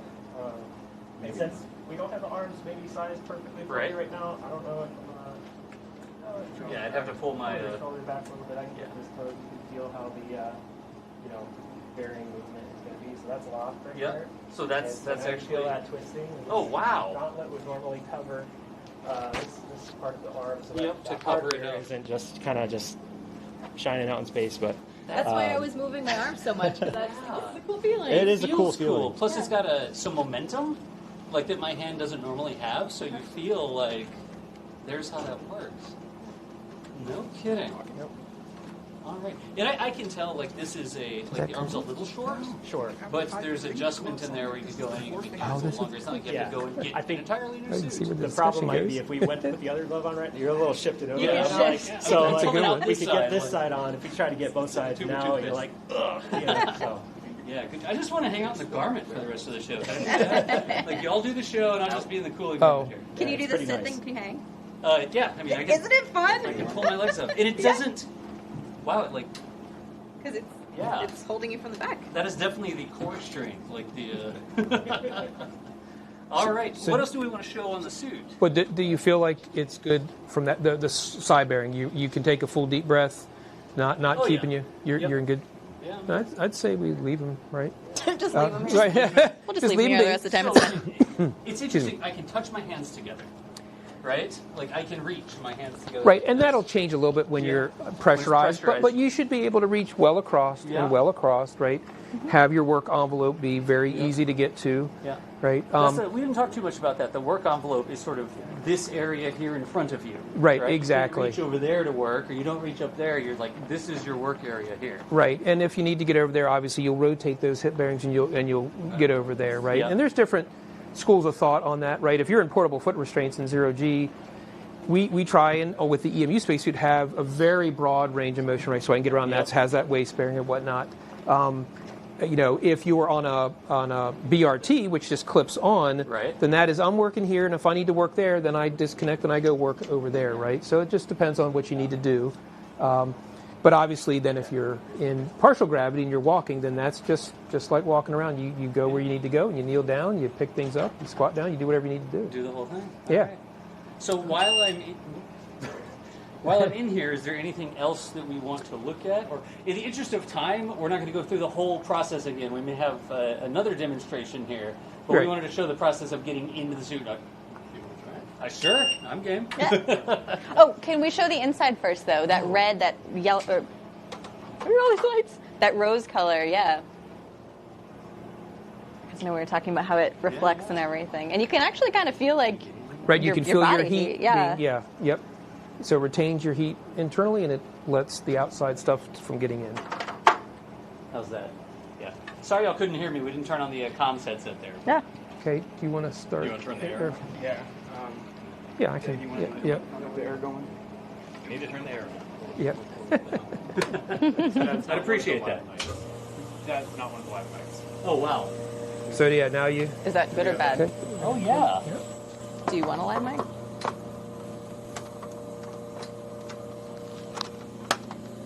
Oh. So you can feel the fan. Can you hear us or no? There you go. Oh, okay. Oops, sorry. Can you talk? So we can. But we can. You probably can't hear us, but we can hear you a little bit. A little bit. Yeah. Can you hear him? We're getting the headset. Yeah, we can get a headset. We'll take. So I can translate. Go ahead. Say it again. He can hear the air. Did what? Yeah, but we can't hear you. We're getting a headset for you. He turned the air on. He's saying so it's not getting pressurized right now. Right. He's got the glove off. He's got the glove off. There's no pressure like before when I was inflated. But they turn the fan on for the cooling and the circulation is what's happening. So it's a little bit like you can hear that fan. So he can't really hear us right now, but I can hear you through this thing. All right. I'll take the helmet off and we'll get him. Yeah. Get him mic'd up. I was translating. Thank you for translating. Yeah. There you go. There we go. All right. Now it may take a second to switch to comms, but how's That. that?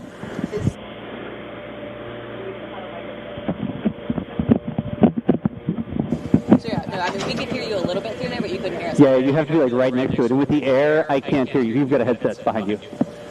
Oh. Yeah, there you go. So I'm gonna talk to you. And then we can chat it up. I can hear you double time now. All right. All right. Mhm.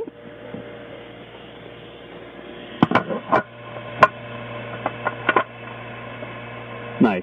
Nice. Now I can hear you fine. Now I can hear you fine. All right, excellent. Can I do this? Oh, yeah, so the visor. Oh, you got that way better than me. I didn't know what I was looking for. I saw you have to do it, and I was like, oh, that's what it is. But this is the silver one, right? That's the silver Yes, one. yep, Silver. that's your sun visor, what we call the sun visor. Yep. And then higher like that? No, that's the lights. That's the You have to light. Come down a little bit. Yeah. Ah, right there. Yep. In the middle is the side. Yeah, there you Yeah, go. it'll bring the center eye shade if you take it all the way down. Yep. That's the funniest look. Oh my gosh. It really is. And then there's that. Yep. Yeah. And that's like So all that's buttoned up. maximum protection. Yeah. Right. And then there's that. And we've got those two things. And then you can just. Is there a difference? Now, if you you can push that on up, and then you push the sides up. Got it.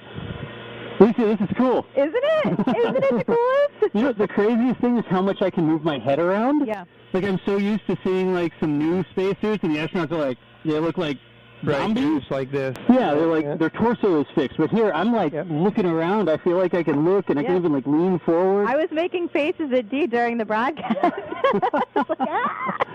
No kidding. Well, yeah, and that's part of this helmet shape has evolved a lot, right? But it's trying to allow you to have side-to-side movement, not be overly large. But then when you think of planetary having good downward visibility, and it's on us to make sure the display and control module doesn't impede on that, right? Yep.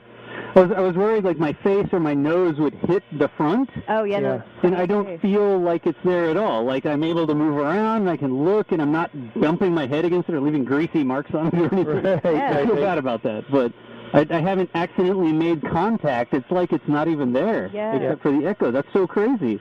I thought it'd be like really in your face, but it's not. Yeah. And that's it's something you maybe started to get a glimmer of this when you do stuff on the ground. When you're walking and you go to kneel, you want that buffer because you're going to move forward under the weight of the suit, even in 1/6 or 3/8 gravity. So you don't want to be banging your face on the front of that. Yeah. So you need that clearance. Yeah. You do. You have. Or it might be a bad day. Right. Yeah. Yeah. This helmet, this has got to be so durable. Like this glass or plastic or what is this? Can you talk about that? It's polycarbonate, right? And there's many different grades of polycarbonate. So it's a very special grade of polycarbonate. These all these elements that you see are injection molded, which is pretty much a first. So there's different techniques that we and others used historically all the way back to Apollo, sort of old school forming methods that have high reject rates. And they're still strong, right? But it's very difficult to make. So now with technology is advanced with the tooling and whatnot, so we injection mold all these so that everyone's the same, price comes down dramatically, and they are very strong. I use the term people joke. I said, like literally I can hand you a baseball bat. With him in the suit, you could take a baseball bat all day long, whack as hard as you could possibly whack. Not do that? And it will just look at you. You might see a few little scratches, and it will do nothing. Wow. So in this thickness, very high impact strength. That would make me feel really good to see somebody smashing a baseball bat, though, because, well, first of all, that's a great, after a really stressful What did I do to you? No, not you specifically, but I'm saying if I had to be in that, doing work on the ISS or something, knowing that there's micrometeoroid things flying around, spot or whatever, knowing that that's not going to crack, and I'm like, that's it. Right. That's what I need to reassure myself that it's not. Right. To me, that seems like the most fragile part. I guess, right, and it is not. It is just crazy strong. Wow. And the other part of it is that's unique to this design. So even the EMU spacesuit, right, has a protective visor, but it's really just a shield, almost like a motorcycle shield. Right. Right. And so this, as you can see, there is 2 complete helmet domes. And if we want, we can seal both of those. We can even put an inert gas in there to make the thermal effects that might imbalance the heat transfer through better, but also give you true pressurized redundancy if you want it, right? It's not set up that way now, but you still have this complete line of defense from any angle before you even get to the structural pressure bubble. That was my question. Are there 2 layers in there? They are, and they're made exactly the same, and they're both extremely strong. You can kind of see it. The inner one is pressurized, and the outer one is sort of like impact, but not pressurized. Right, it's not right now. We have the option to do that if we want to in this design, but we don't do that, right? Yeah. It's just dead air space, in this case, or vacuum ultimately. But yeah, if you fell down and you hit a lunar rock that's very sharp, you might get some grooves and some dings, but it would take a lot to actually crack it where you need to use duct tape for it. I could show you really cool stuff of like taking very sharp metal objects and trying to beat these to death, and they just scratch a little bit and sit there and do nothing. Wow. Yeah. We've been getting questions, and one of them is, why doesn't the glass fog up? Oh, yeah. Okay. Yeah. So 2 factors. So one of the main ones with this is that vent system that you saw when we were putting the helmet on that had different ducts. One of the main things is to get your CO2-laden moist air away from you so you don't take that back in and get it down into the suit. So the airflow in that helmet is designed, took a lot of effort to design that and get those flow patterns right. And that helps to keep you from getting that up against air. But we also have anti-fog coatings that go on the inside. Now the EMU today is sort of old school. It's a soap solution that gets put on there, and you'll hear sometimes the crew have issues with burning of their eyes because it has some issues. So these newer helmets have a permanent hard coat anti-fog, and that seems no big deal. Motorcycle helmets have been doing that for a while, but to work in a pure oxygen environment and to meet all of our 10-year durability requirements, that's where that's tough, right? So you can't just use some off-the-shelf hard coat that you would use on a motorcycle helmet as an example. There'd be nothing you could do. Like there's nothing if it started to fog up, you can't wipe it off or take it off. Wipers. It's internal wipers. It's a really bad day, right? And the most you could do is you could open up a purge valve. You would go on your supplemental oxygen, and you would have high flow into the helmet. But on the ISS today, that starts roughly a 30-minute clock for you to get back to that airlock, right? So you don't want to do that. You can like blow it down or something. Exactly, and get all that out of there. But it means you have a limited duration now of oxygen to get yourself back in. Do you feel like you could be in there for 6 hours right now? Right now? Yeah, we ate lunch. Yeah, I could probably do it. well, actually, that's another question, right? So they have like a little snack bar, right? That they it's true. They have one. No, not they used to. There used to be. Now NASA has brought that back in their requirement set for lunar and for for Mars, that they want to have some sort of nutrition. That could be liquid nutrition, right? You could have so today we have a 32-ounce in-suit drink bag, right? That is just water. That's just for hydration. Back early in the shuttle program, they did actually have a pouch and had a bar, but it would crumble, pieces would get everywhere, and the crew just was like, I just make sure I'm well hydrated and eat well, and I have my water, right? So now new requirements are you do have to have, for longer duration EVAs, and especially if you had a problem and had to do some sort of camp out on a lunar surface or Martian surface, I need to have some way to get nutrition. And so we've looked at it both ways through liquid nutrition, right? A lot of triathletes and stuff like that, or long-distance folks that do boating stuff, they just get it through liquid nutrition. So we're looking at it both ways, right? Having granola bars in there is sort of a tough Would there be like a tube here, and you'd be like, right, so if you actually saw, we make those as well. So the current drink bag, historically we had a non-disposable. They would have to be cleaned and reused, and that's fine, like the Camelback, like you do at home. Yep. NASA for ISS, with just the sheer amount of EVAs to build that space station, they asked us to go to a disposable one, but it still has valving in it. It has a primary valve, and what you'll see is if you look at the crew closely, you'll see the blue valve.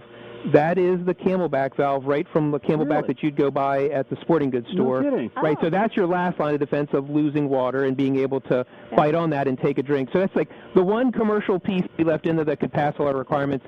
The valve behind it, custom made.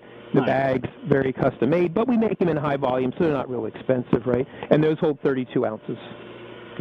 I still can't get over the fact that I can turn my head and look at you. Right. Like you're standing next to me, and I don't feel like I need to turn my whole body. I'm just like turning my head and talking to you. Right, and yet it's not, you know, in my world, it's not. It's one of the smallest helmet systems we ever made, more conformal, right? Yeah. Now the EMU is today, right? And what most people don't realize is that helmet pressure bubble is the same as the Apollo helmet pressure bubble. Okay. So they just carried it through the program as much as a cost-cutting measure, and it's worked, right? Yeah. But it was really designed for a much smaller population than what have used it. So there's some of the bigger astronauts actually that have been at a bit of a disadvantage, can't look up as far as they'd like to because it's very I can look like straight up. I can move my head up, and it's not the suit that stops me. It's like my neck doesn't go any further. Right. So we try to balance all that, have a reasonable size helmet that fits everybody, right? Yep. We can do one size fits all, but it's not too big and not too small. And the peripheral vision, like my head is forward of the suit. It's not like I'm tucked way back and I can't see to the sides. Like the peripheral vision is almost all the way around. Like if I put my hand over here, this is outside of my peripheral vision, and then right here it's in. Yeah. So the open part of the helmet extends past where my normal peripheral vision is. Right, and there's a lot that went into doing the, analysis first in a 3D environment, then building mock-ups and running lots of subjects through and trying to get that best balance of angle and making sure all the rest of the things you need work, like this EVA cover and your side eye shades, and still have that, right? Have that peripheral vision. And again, I think if you're hiking in the mountains, right, if you're going to a planetary body, it's even more important than zero-G EVA is having that situational awareness. Oh, that's interesting.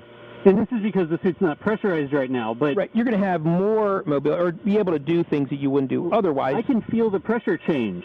If I do that and I decrease the volume in there, right, I can feel the pressure change. Right, because it's still, you get air, and it's, it's leaking out here, but it's still trying to fill the suit up right at a low flow. Huh. Yeah, so there you go. Interesting. I didn't notice that, and my ear almost popped. Like when I pulled my leg up, I was like, I just pressurized the suit a little bit. Oh, weird.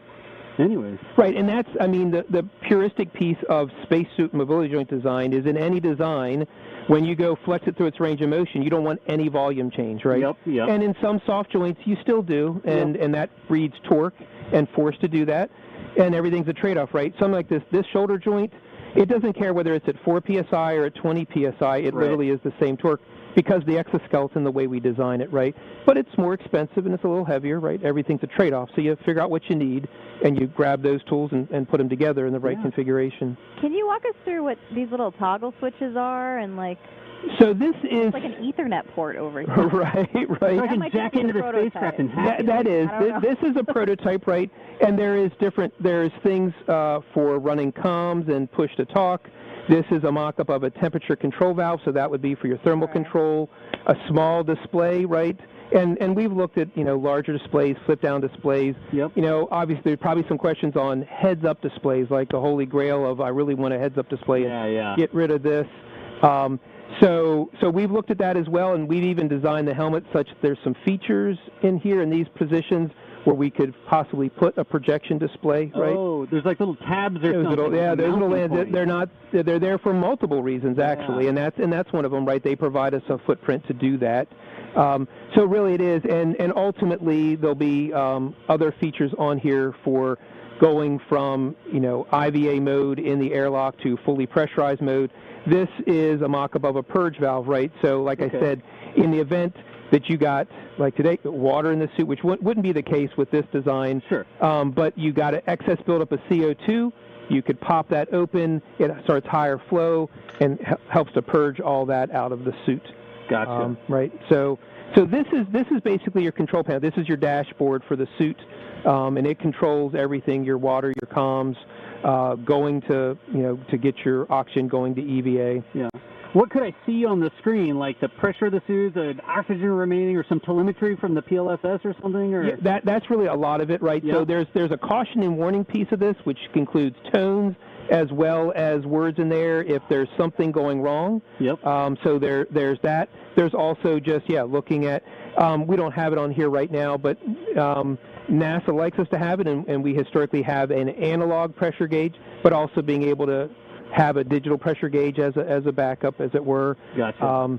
So it's really focused more on, status of the PLIS with a few things, but then the caution and warning modes as well.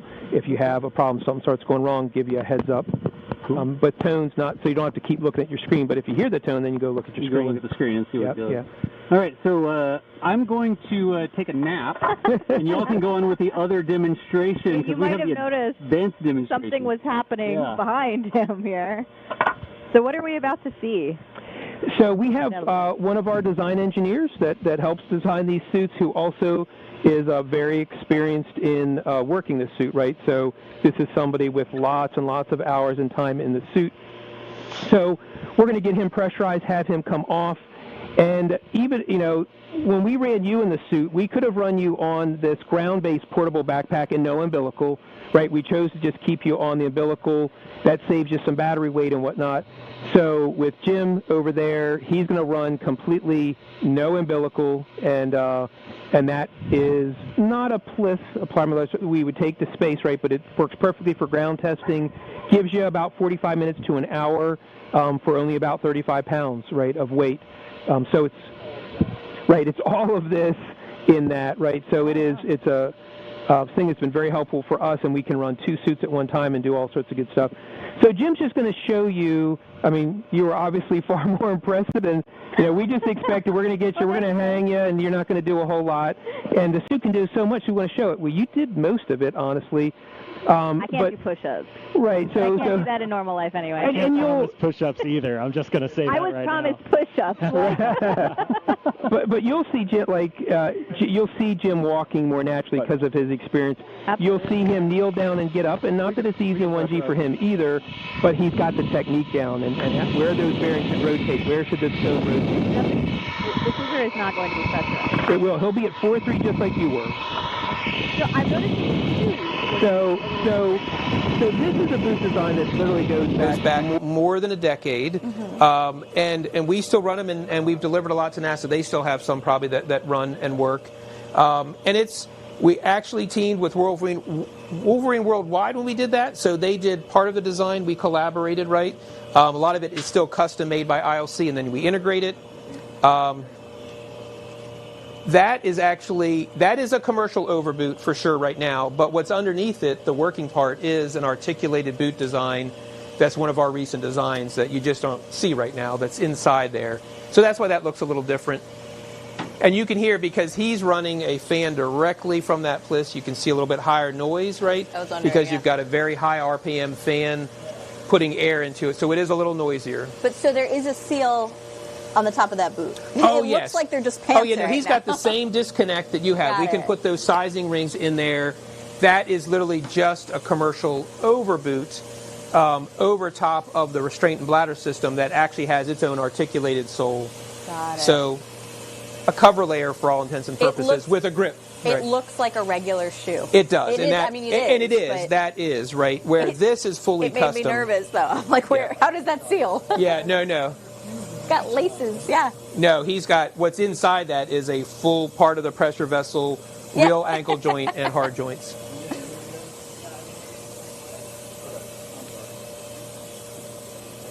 So this suit also, is this different? Elbow pads and knee pads are different? The cover layer is a little bit different. So what you saw on the gloves that you were wearing, those pieces on there, that's actually super fabric brand fabric, right? So that is a fabric with epoxy plates and different patterns on it. The elbows and the knees to provide that if I fell down, that abrasion protection and even cut protection. You could you can feel it's armored basically. Yeah. So and when we did like the Stratic Space Dive program, that suit we put those on, and we actually had them as removable. So after each flight, peel them off, put new ones on because they might get damage on the landing. Oh, you just throw them out at the end then? Yeah, and we just slap some new ones on. But architecturally, no, it is hybrid upper torso. Helmet's the same. Now you can see that one, the hard shell up top, that's 3D printed, where this is actually the flight configuration over here. But geometrically and everything else, it's the same. It was just one of our early 3D printed versions. But all the visors and the helmet pressure bubbles, all that's the real deal, injection molded. There is a few subtle differences in the way we bring the life support system into that versus this. It's two different configurations. Because it is a modular design, we've tried out different ways of hooking up the life support system. So, but other than that, same lower torso, same bearings, same shoulder, same lower arm. just size taller because Jim's like 6'2". Right? Yeah. Has a lot more core strength than me. Yeah, he's been doing this a long time, right? So. Right. So you can see, I mean, he's got good strides, and if you were in the suit longer, you'd end up getting into that groove and really working those hip bearings more. And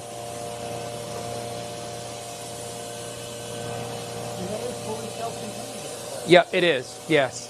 Yeah, and he's actually good for about 45 minutes or so, but with a battery swap and a heat and a cooler swap, he can keep running, right? So we can do it on the fly if we need to. So you can see, right. What happened on your leg is it too far.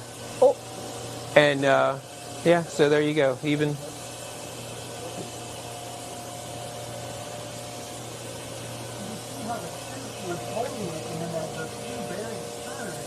Right. Yeah, I mean, if you're not careful, and this is only a two bearing system, you can have them flip 180 degrees on you, right?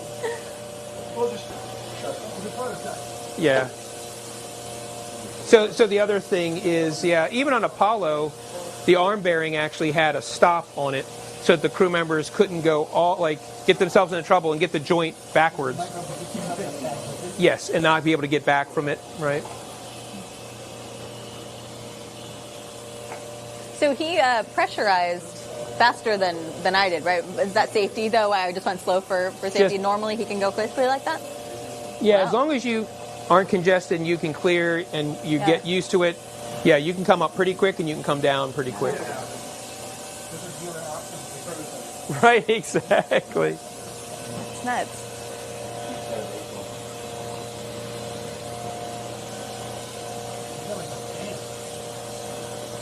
Yep.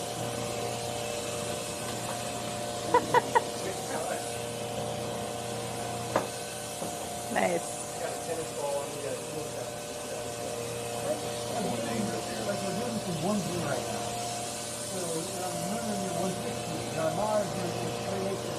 Right, yeah. People 1/3 is really creative if you've taken it, right?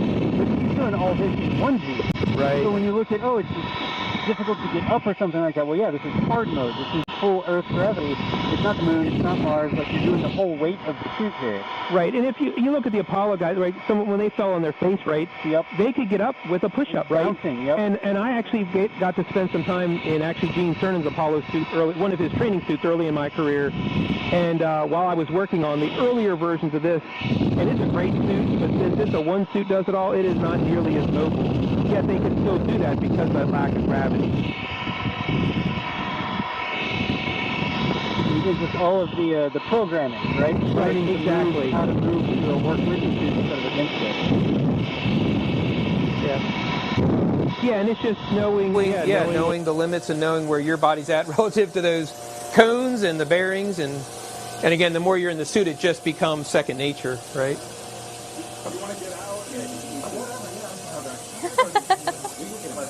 Okay. Watching the show from in here.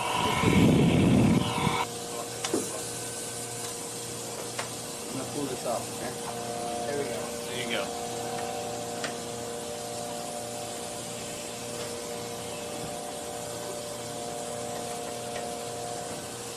It really is too cool. All right. I'm so impressed with what you're doing. Like, having just been in that, I know I'm new and figuring it out, but you're just no problem. I bet. How many hours have you logged in a suit like this, do you think? Sorry. Only a few dozen. Are you the guinea pig? Are you the one they're always we'll throw him in? A lot of us are Zane, Connor, Eric, we'll all do it, yeah. I mean, what a joy. What a cool job. It's awesome. He's definitely a dream. I believe, yeah. Oh, there it goes. You did it.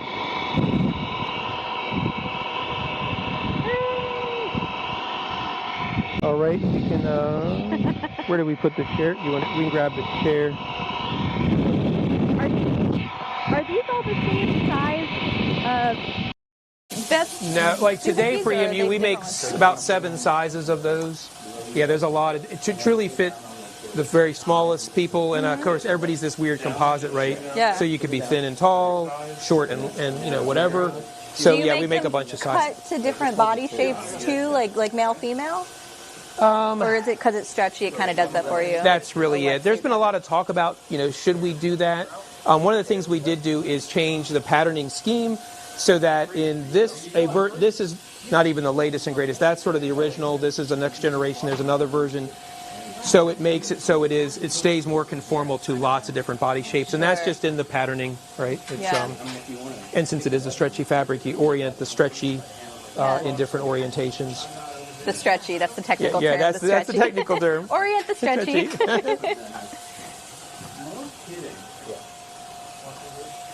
Do you have a mic on? No, I don't think I have a mic on anymore. Oh, no, you got that? I have a center. Oh, gotcha. We should, color code them. Oh, your hat. Your hat. Over here? You're not DOS unless you're wearing a hat. Thank you, Dee. All right. Nice, thank you. Yeah. And then if you want to take those gloves off... Yes, I will hand them back to you. After I get my hat on. Yeah. Do we have any other questions or anything? I just realized we've neglected the chat. We're so enthralled. I know, I put my phone down and I stopped reading the chat messages. Yeah, Can't quite get that one, yeah. Maybe in the back channel if they can populate some for us. It'll come off, right? Yeah. There you go. This one will be easier. We got a washing machine and dryer right there. They do. They literally have a washer. Put it into the washer. And a shower if you need to take a shower. A shower. All right. Well, I'm going to step over and get my phone and I'll check chat real quick. Let's see if there's Y'all any are questions.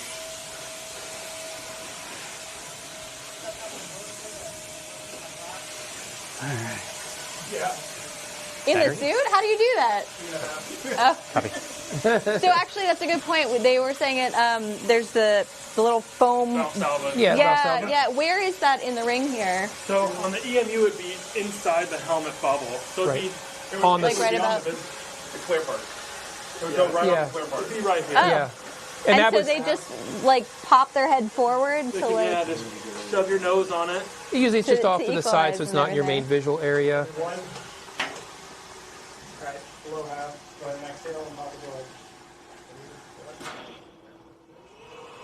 That was a cool feeling when that happened. Would it depressurize? That was like a. Ooh. You can really hear that fan in that one. Yeah. You can hear it on the comms. Well, it's also because it's outside. It's in the back. Right. So that's a pump system. This is a high volume fan, so it's a little noisier. Would you say it runs at like 10,000 RPM or something? Greg? Like a high RPM. Yeah, it's EMU. It's above 10,000. Above 10,000. Above 10,000. Okay. Now what? Questions? No, I stopped. I didn't. I asked for a status check to make sure the stream was okay. Let me see. We've been here for hours, by the way, so we can't say thank you enough to ILC Dover for inviting us and letting us do all this. Let me get into chat and see if there's any sort of final questions. But I think we've shown most of what we wanted to show on the suits, right? Yeah, I think so. Yeah. All right. Well, you talk and I'll look at chat. Okay. I mean, the only thing that we really didn't cover that I figured somebody might ask is these are waist entry suits, right? So you enter and exit through the waist. Sure. Versus rear entry, right? So you'll see that the Russian Space Agency, the Orlan suits have been waist or rear entry since the 60s, really, early 70s, right? They chose that architecture, and we could talk the rest of the afternoon on that if we wanted to. But so when we started the design of Astro, if you look at its predecessors, right, everything from the work we did for NASA on Z1 and Z2 to those predecessors, what we call our I suits, rear entry and waist entry. So we've looked at both, we built both, we've tested both, right? And NASA continues to look at that as well. So the first version of Astro was actually the rear entry version, and we do have that, and we have done all these same tests. The prime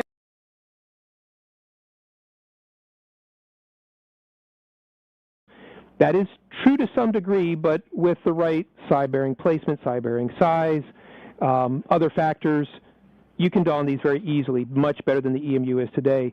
The big reason for rear entry was really something that NASA patented back in the early 80s, which is suit port. And that is if you want to have a classical airlock and save all the consumables of losing all that gas, that air and oxygen, then the suit is outside your vehicle, your rover, your habitat, your whatever, and the only volume you're going to lose is some of the suit volume in gas transfer, but it does expose the suit. So what happens is you need rear entry because you end up with a very large plate that looks like a hatch. So the suit has its hatch, and then there's a plate that's attached to it that attaches to your vehicle, right? Yep.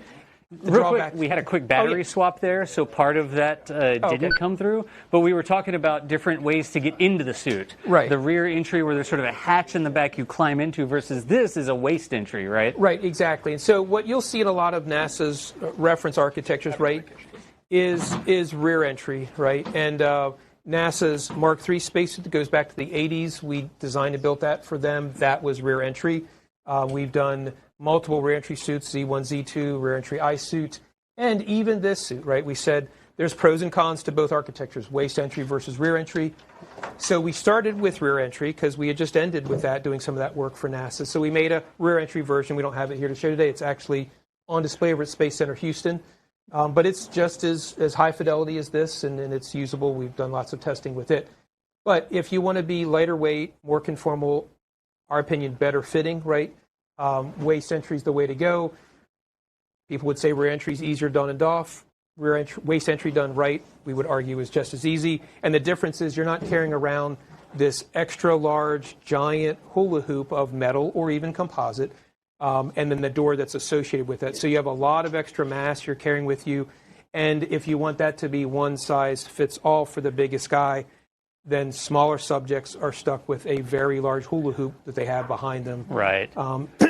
So there's trade-offs, right? But again, I talked about suit port. If you want the suit to be your airlock, which is a credible architecture for a planetary EVA scenario, then you need rear entry, and you accept that mass hit and whatnot, and the volume hit. It actually is volume hit as well. But it's an enabler, right? Yeah, and it's a trade-off. It is, like and we've done both, and can supply both if depending on what in the commercial EVA world what the customer wants, right? Either way. There's a lot of systems that are consistent between the two different designs. Exactly. It's just how you get into it and whether you have the big hatch on the back, right? Right, I think exactly. The fixed size of the hatch is probably the biggest thing because you have to have that sealed. You don't have a way to have a fold or a bend in that, right? Right, exactly. And honestly, NASA and ILC and many others, Air Research way back in the day, looked at biplanar closures that sort of split the difference between rear and waist entry. And the problem is a shell that you step into, like power armor almost. Yeah, almost, right. And the problem is those are very hard to seal, and structurally they're much more difficult to take higher loads without them bending and cracking. And you have a lot more surface area, I guess, distance that the seal needs to seal, and then you have parts that are moving. You actually come around a corner, so now that corner becomes a high stress area. You got to beef it up; it gets heavier.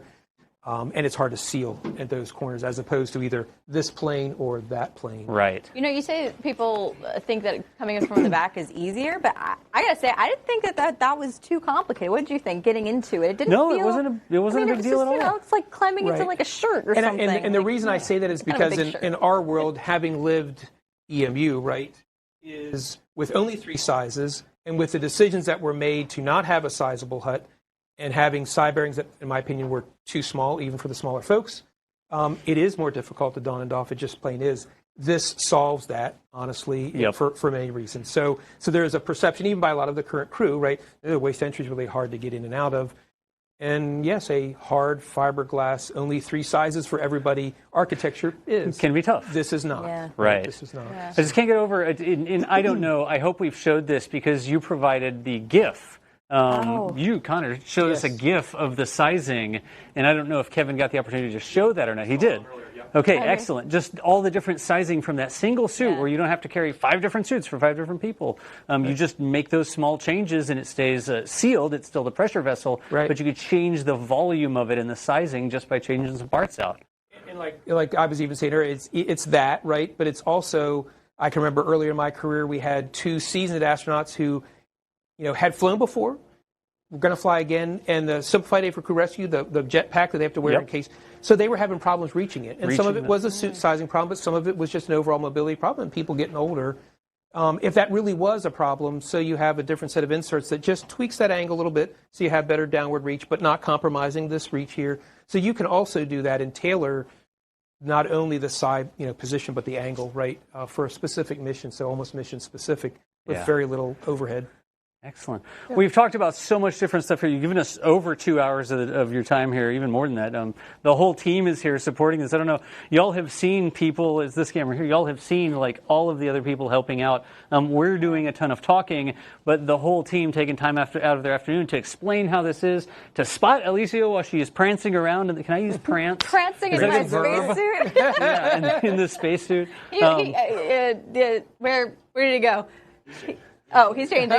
He was prancing a little more than I was. I was slowly He had to prancing. keep up with you, Elysia. Yeah. You can't come to his house and show him up in I his know. spacesuit. It's fine. He's had more time than I have. I was happy with my performance. Thank you. Excellent. But I've looked through, and so many of the questions that are sort of coming in, we've talked through over the course of the show. So if you came through halfway in the show and you're like, oh gosh, what is this? Remember, you can rewind. You can watch the beginning of the show. At the very top, we had Elysia in the spacesuit to start on the busy board, it was called, right? The busy board. Doing the tools. There's like a pistol grip tool and that sort of stuff. So if you just joined halfway through the show, remember, you can go back to the beginning. You can watch the whole thing. You can watch it tomorrow. You can listen to Send it it to your podcast. friends. You can send it to your friends. Yeah, that's the thing too. But is there anything we missed? I mean, we talked about so much spacesuit here. I feel like we could. Can we go down the line and just like have you all introduce yourselves and what you do? We have to pass a mic Is around. that embarrassing? Sorry, I don't know. No, I think it's a great idea. I just think it's interesting. Okay, so you have a mic. So you got it. Okay, So my name's Dave Graziosi, technical fellow at ILC Dover. Been at spacesuit design for right at 34 years. So I'm the old guy in the room, right, with lots of experience, but there's a whole lot of other smart people in the room here. Connor Chappell. I'm a project engineer here, and I primarily work on the EMU, or our current flight program. I'm Greg Muller, and I want to point out Connor made the hookup here. Yes, he did. But I'm Greg Muller, and I'm the senior chief engineer over these suit development. I've been here about 16 years. I'm Zane Cortez. I'm a systems and project engineer, and I've been here about 3 years, and I primarily work on the sizing. He took our sizing. Zane measured us. Yeah, Zane measured us. And your friend Veronica. Veronica also. So shout out to Veronica wherever you are. I'm Bradley Harrelson. I've been here for about 4 years. I'm lab manager. I keep track of all the suit hardware, get the test running smoothly, get personnel together. I'm Eric Vallis, 7 years at ILC, senior systems engineer. So requirements, testing, all that fun stuff. And I'm Keith Splon. I'm the vice president of our aerospace and defense business, and I've been with ILC for about 24 years. No kidding. And then Hey, I'm Jim DeSabato. I'm a senior design engineer at ILC. I've been with ILC since 2019. And you're very mobile in that suit, my friend. My goodness. And do you want to introduce yourself? Yeah, I know. I'm Chris Boker. I help with marketing and communications here. Awesome. Well, there you go. The amazing team. Thank you guys so much. Yeah. This was amazing. Where did you go? Elysia, one thing we haven't mentioned is we've been talking all about spacesuits, but that's not the only pressure vessel, soft goods, that sort of stuff you work about or work on. Let's talk about that just for a second, because there's a lot of other stuff we could show here in the future. Right. So one of the things that ILC has done a lot of since the 1970s is airships and aerostats, right? So the aerostat's the unmanned piece. So if you look at border protection here for the United States, even in other countries overseas, we make those aerostats, those lighter than air systems and these are the large ones. So 56,000 cubic foot up to 420,000 cubic foot, go up to 15,000 feet. So large structures with large radar packages and can look and make sure that there's no monkey business going on. So there's that. And then if you look at the powered ones for humans to fly in, so all the Zeppelins that you see flying today, those outer envelopes, the part that you see, were all made in Delaware at ILC Dover. It's like over the football game or whatever. Right, like exactly. So some of those, yes, the Goodyear blimps, those all the more recent Goodyear blimps were made by ILC, right? And then cool. So we do a lot of manned airships as well. So we have also inflatable radomes, so largest inflatable, 120-foot diameter radar dome structures, both fixed base and ground, and used out at sea on floating oil rig platforms for the Department of Defense.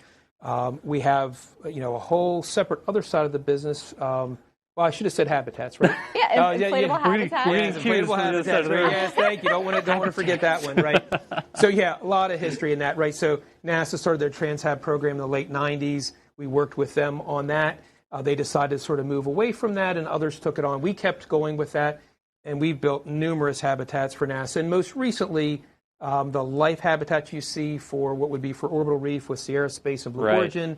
When you see that inflatable structure, that's made by ILC, and you see online those giant burst tests. Yep. We showed those on This Week in Spaceflight. Right, exactly. So meeting all those requirements, which are very stiff, very high loads, just crazy high loads from pressure based on the diameter. So a lot of the habitat work, airbag landing systems. So the CST-100, which I know we're trying to get flying again.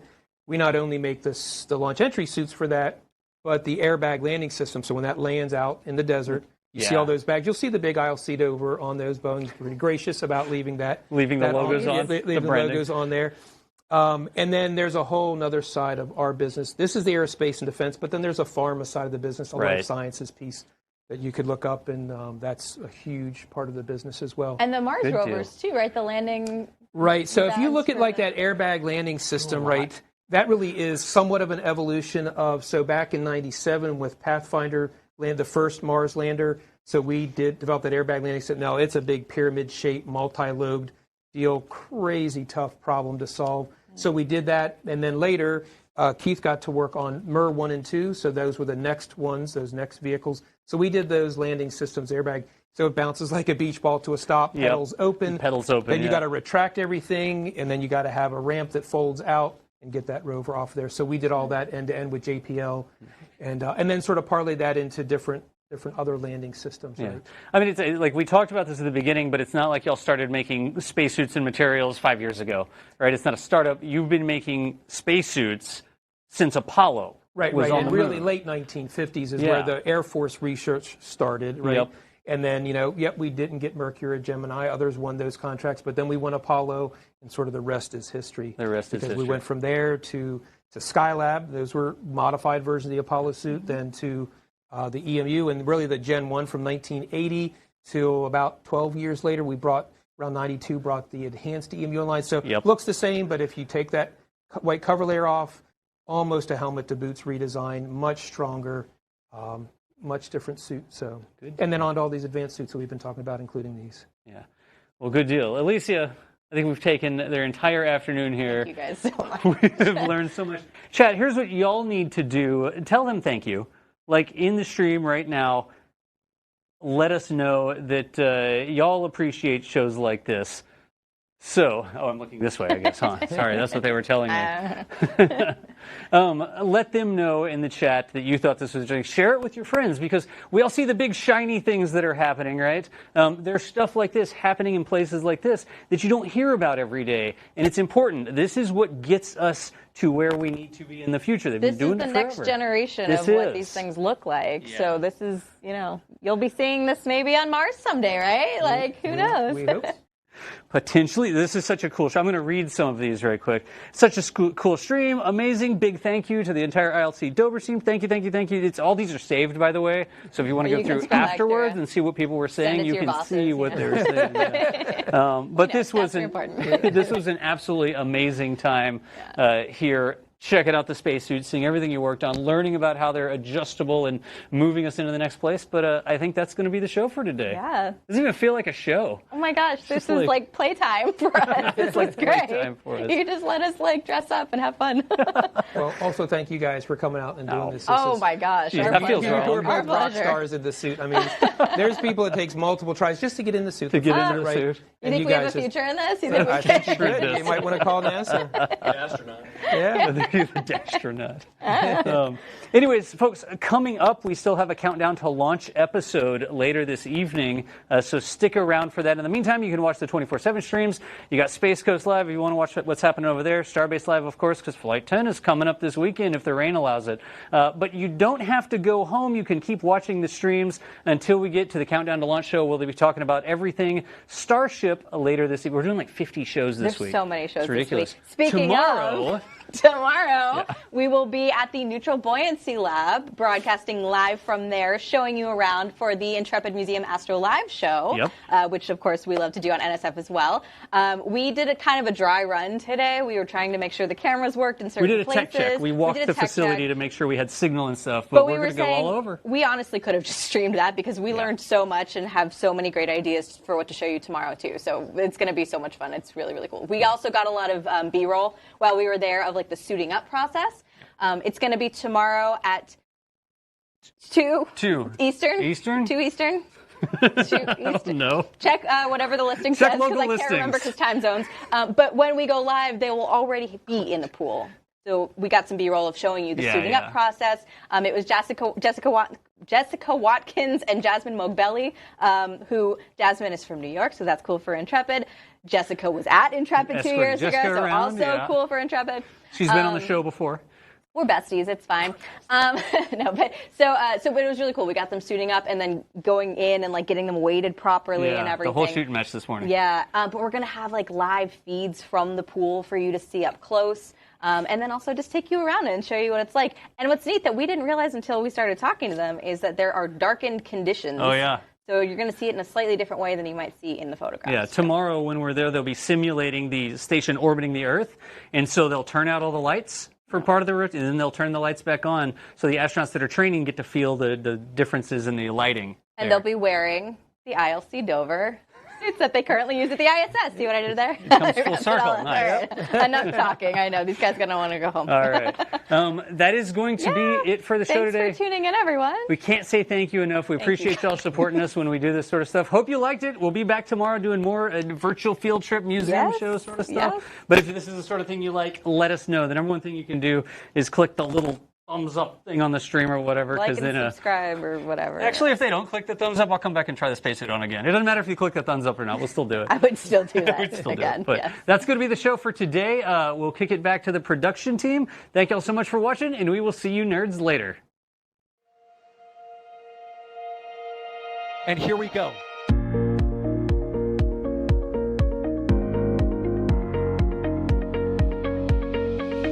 We have liftoff. Propulsion continues to be nominal. R68 chamber pressure looks good. Following up. Roger, roll, Atlantic. Water towers, fly! Yes! They go down to nominal. Flight downside speed off. Bring in speed off. It's orange! Orange 45! Oh my god! Oh my god! Décollage. Look at this! Put that in the big bag, 343 unfolds to go. Indeed. We rise together back to the moon and beyond. If the methane would be igniting in the flare, correct?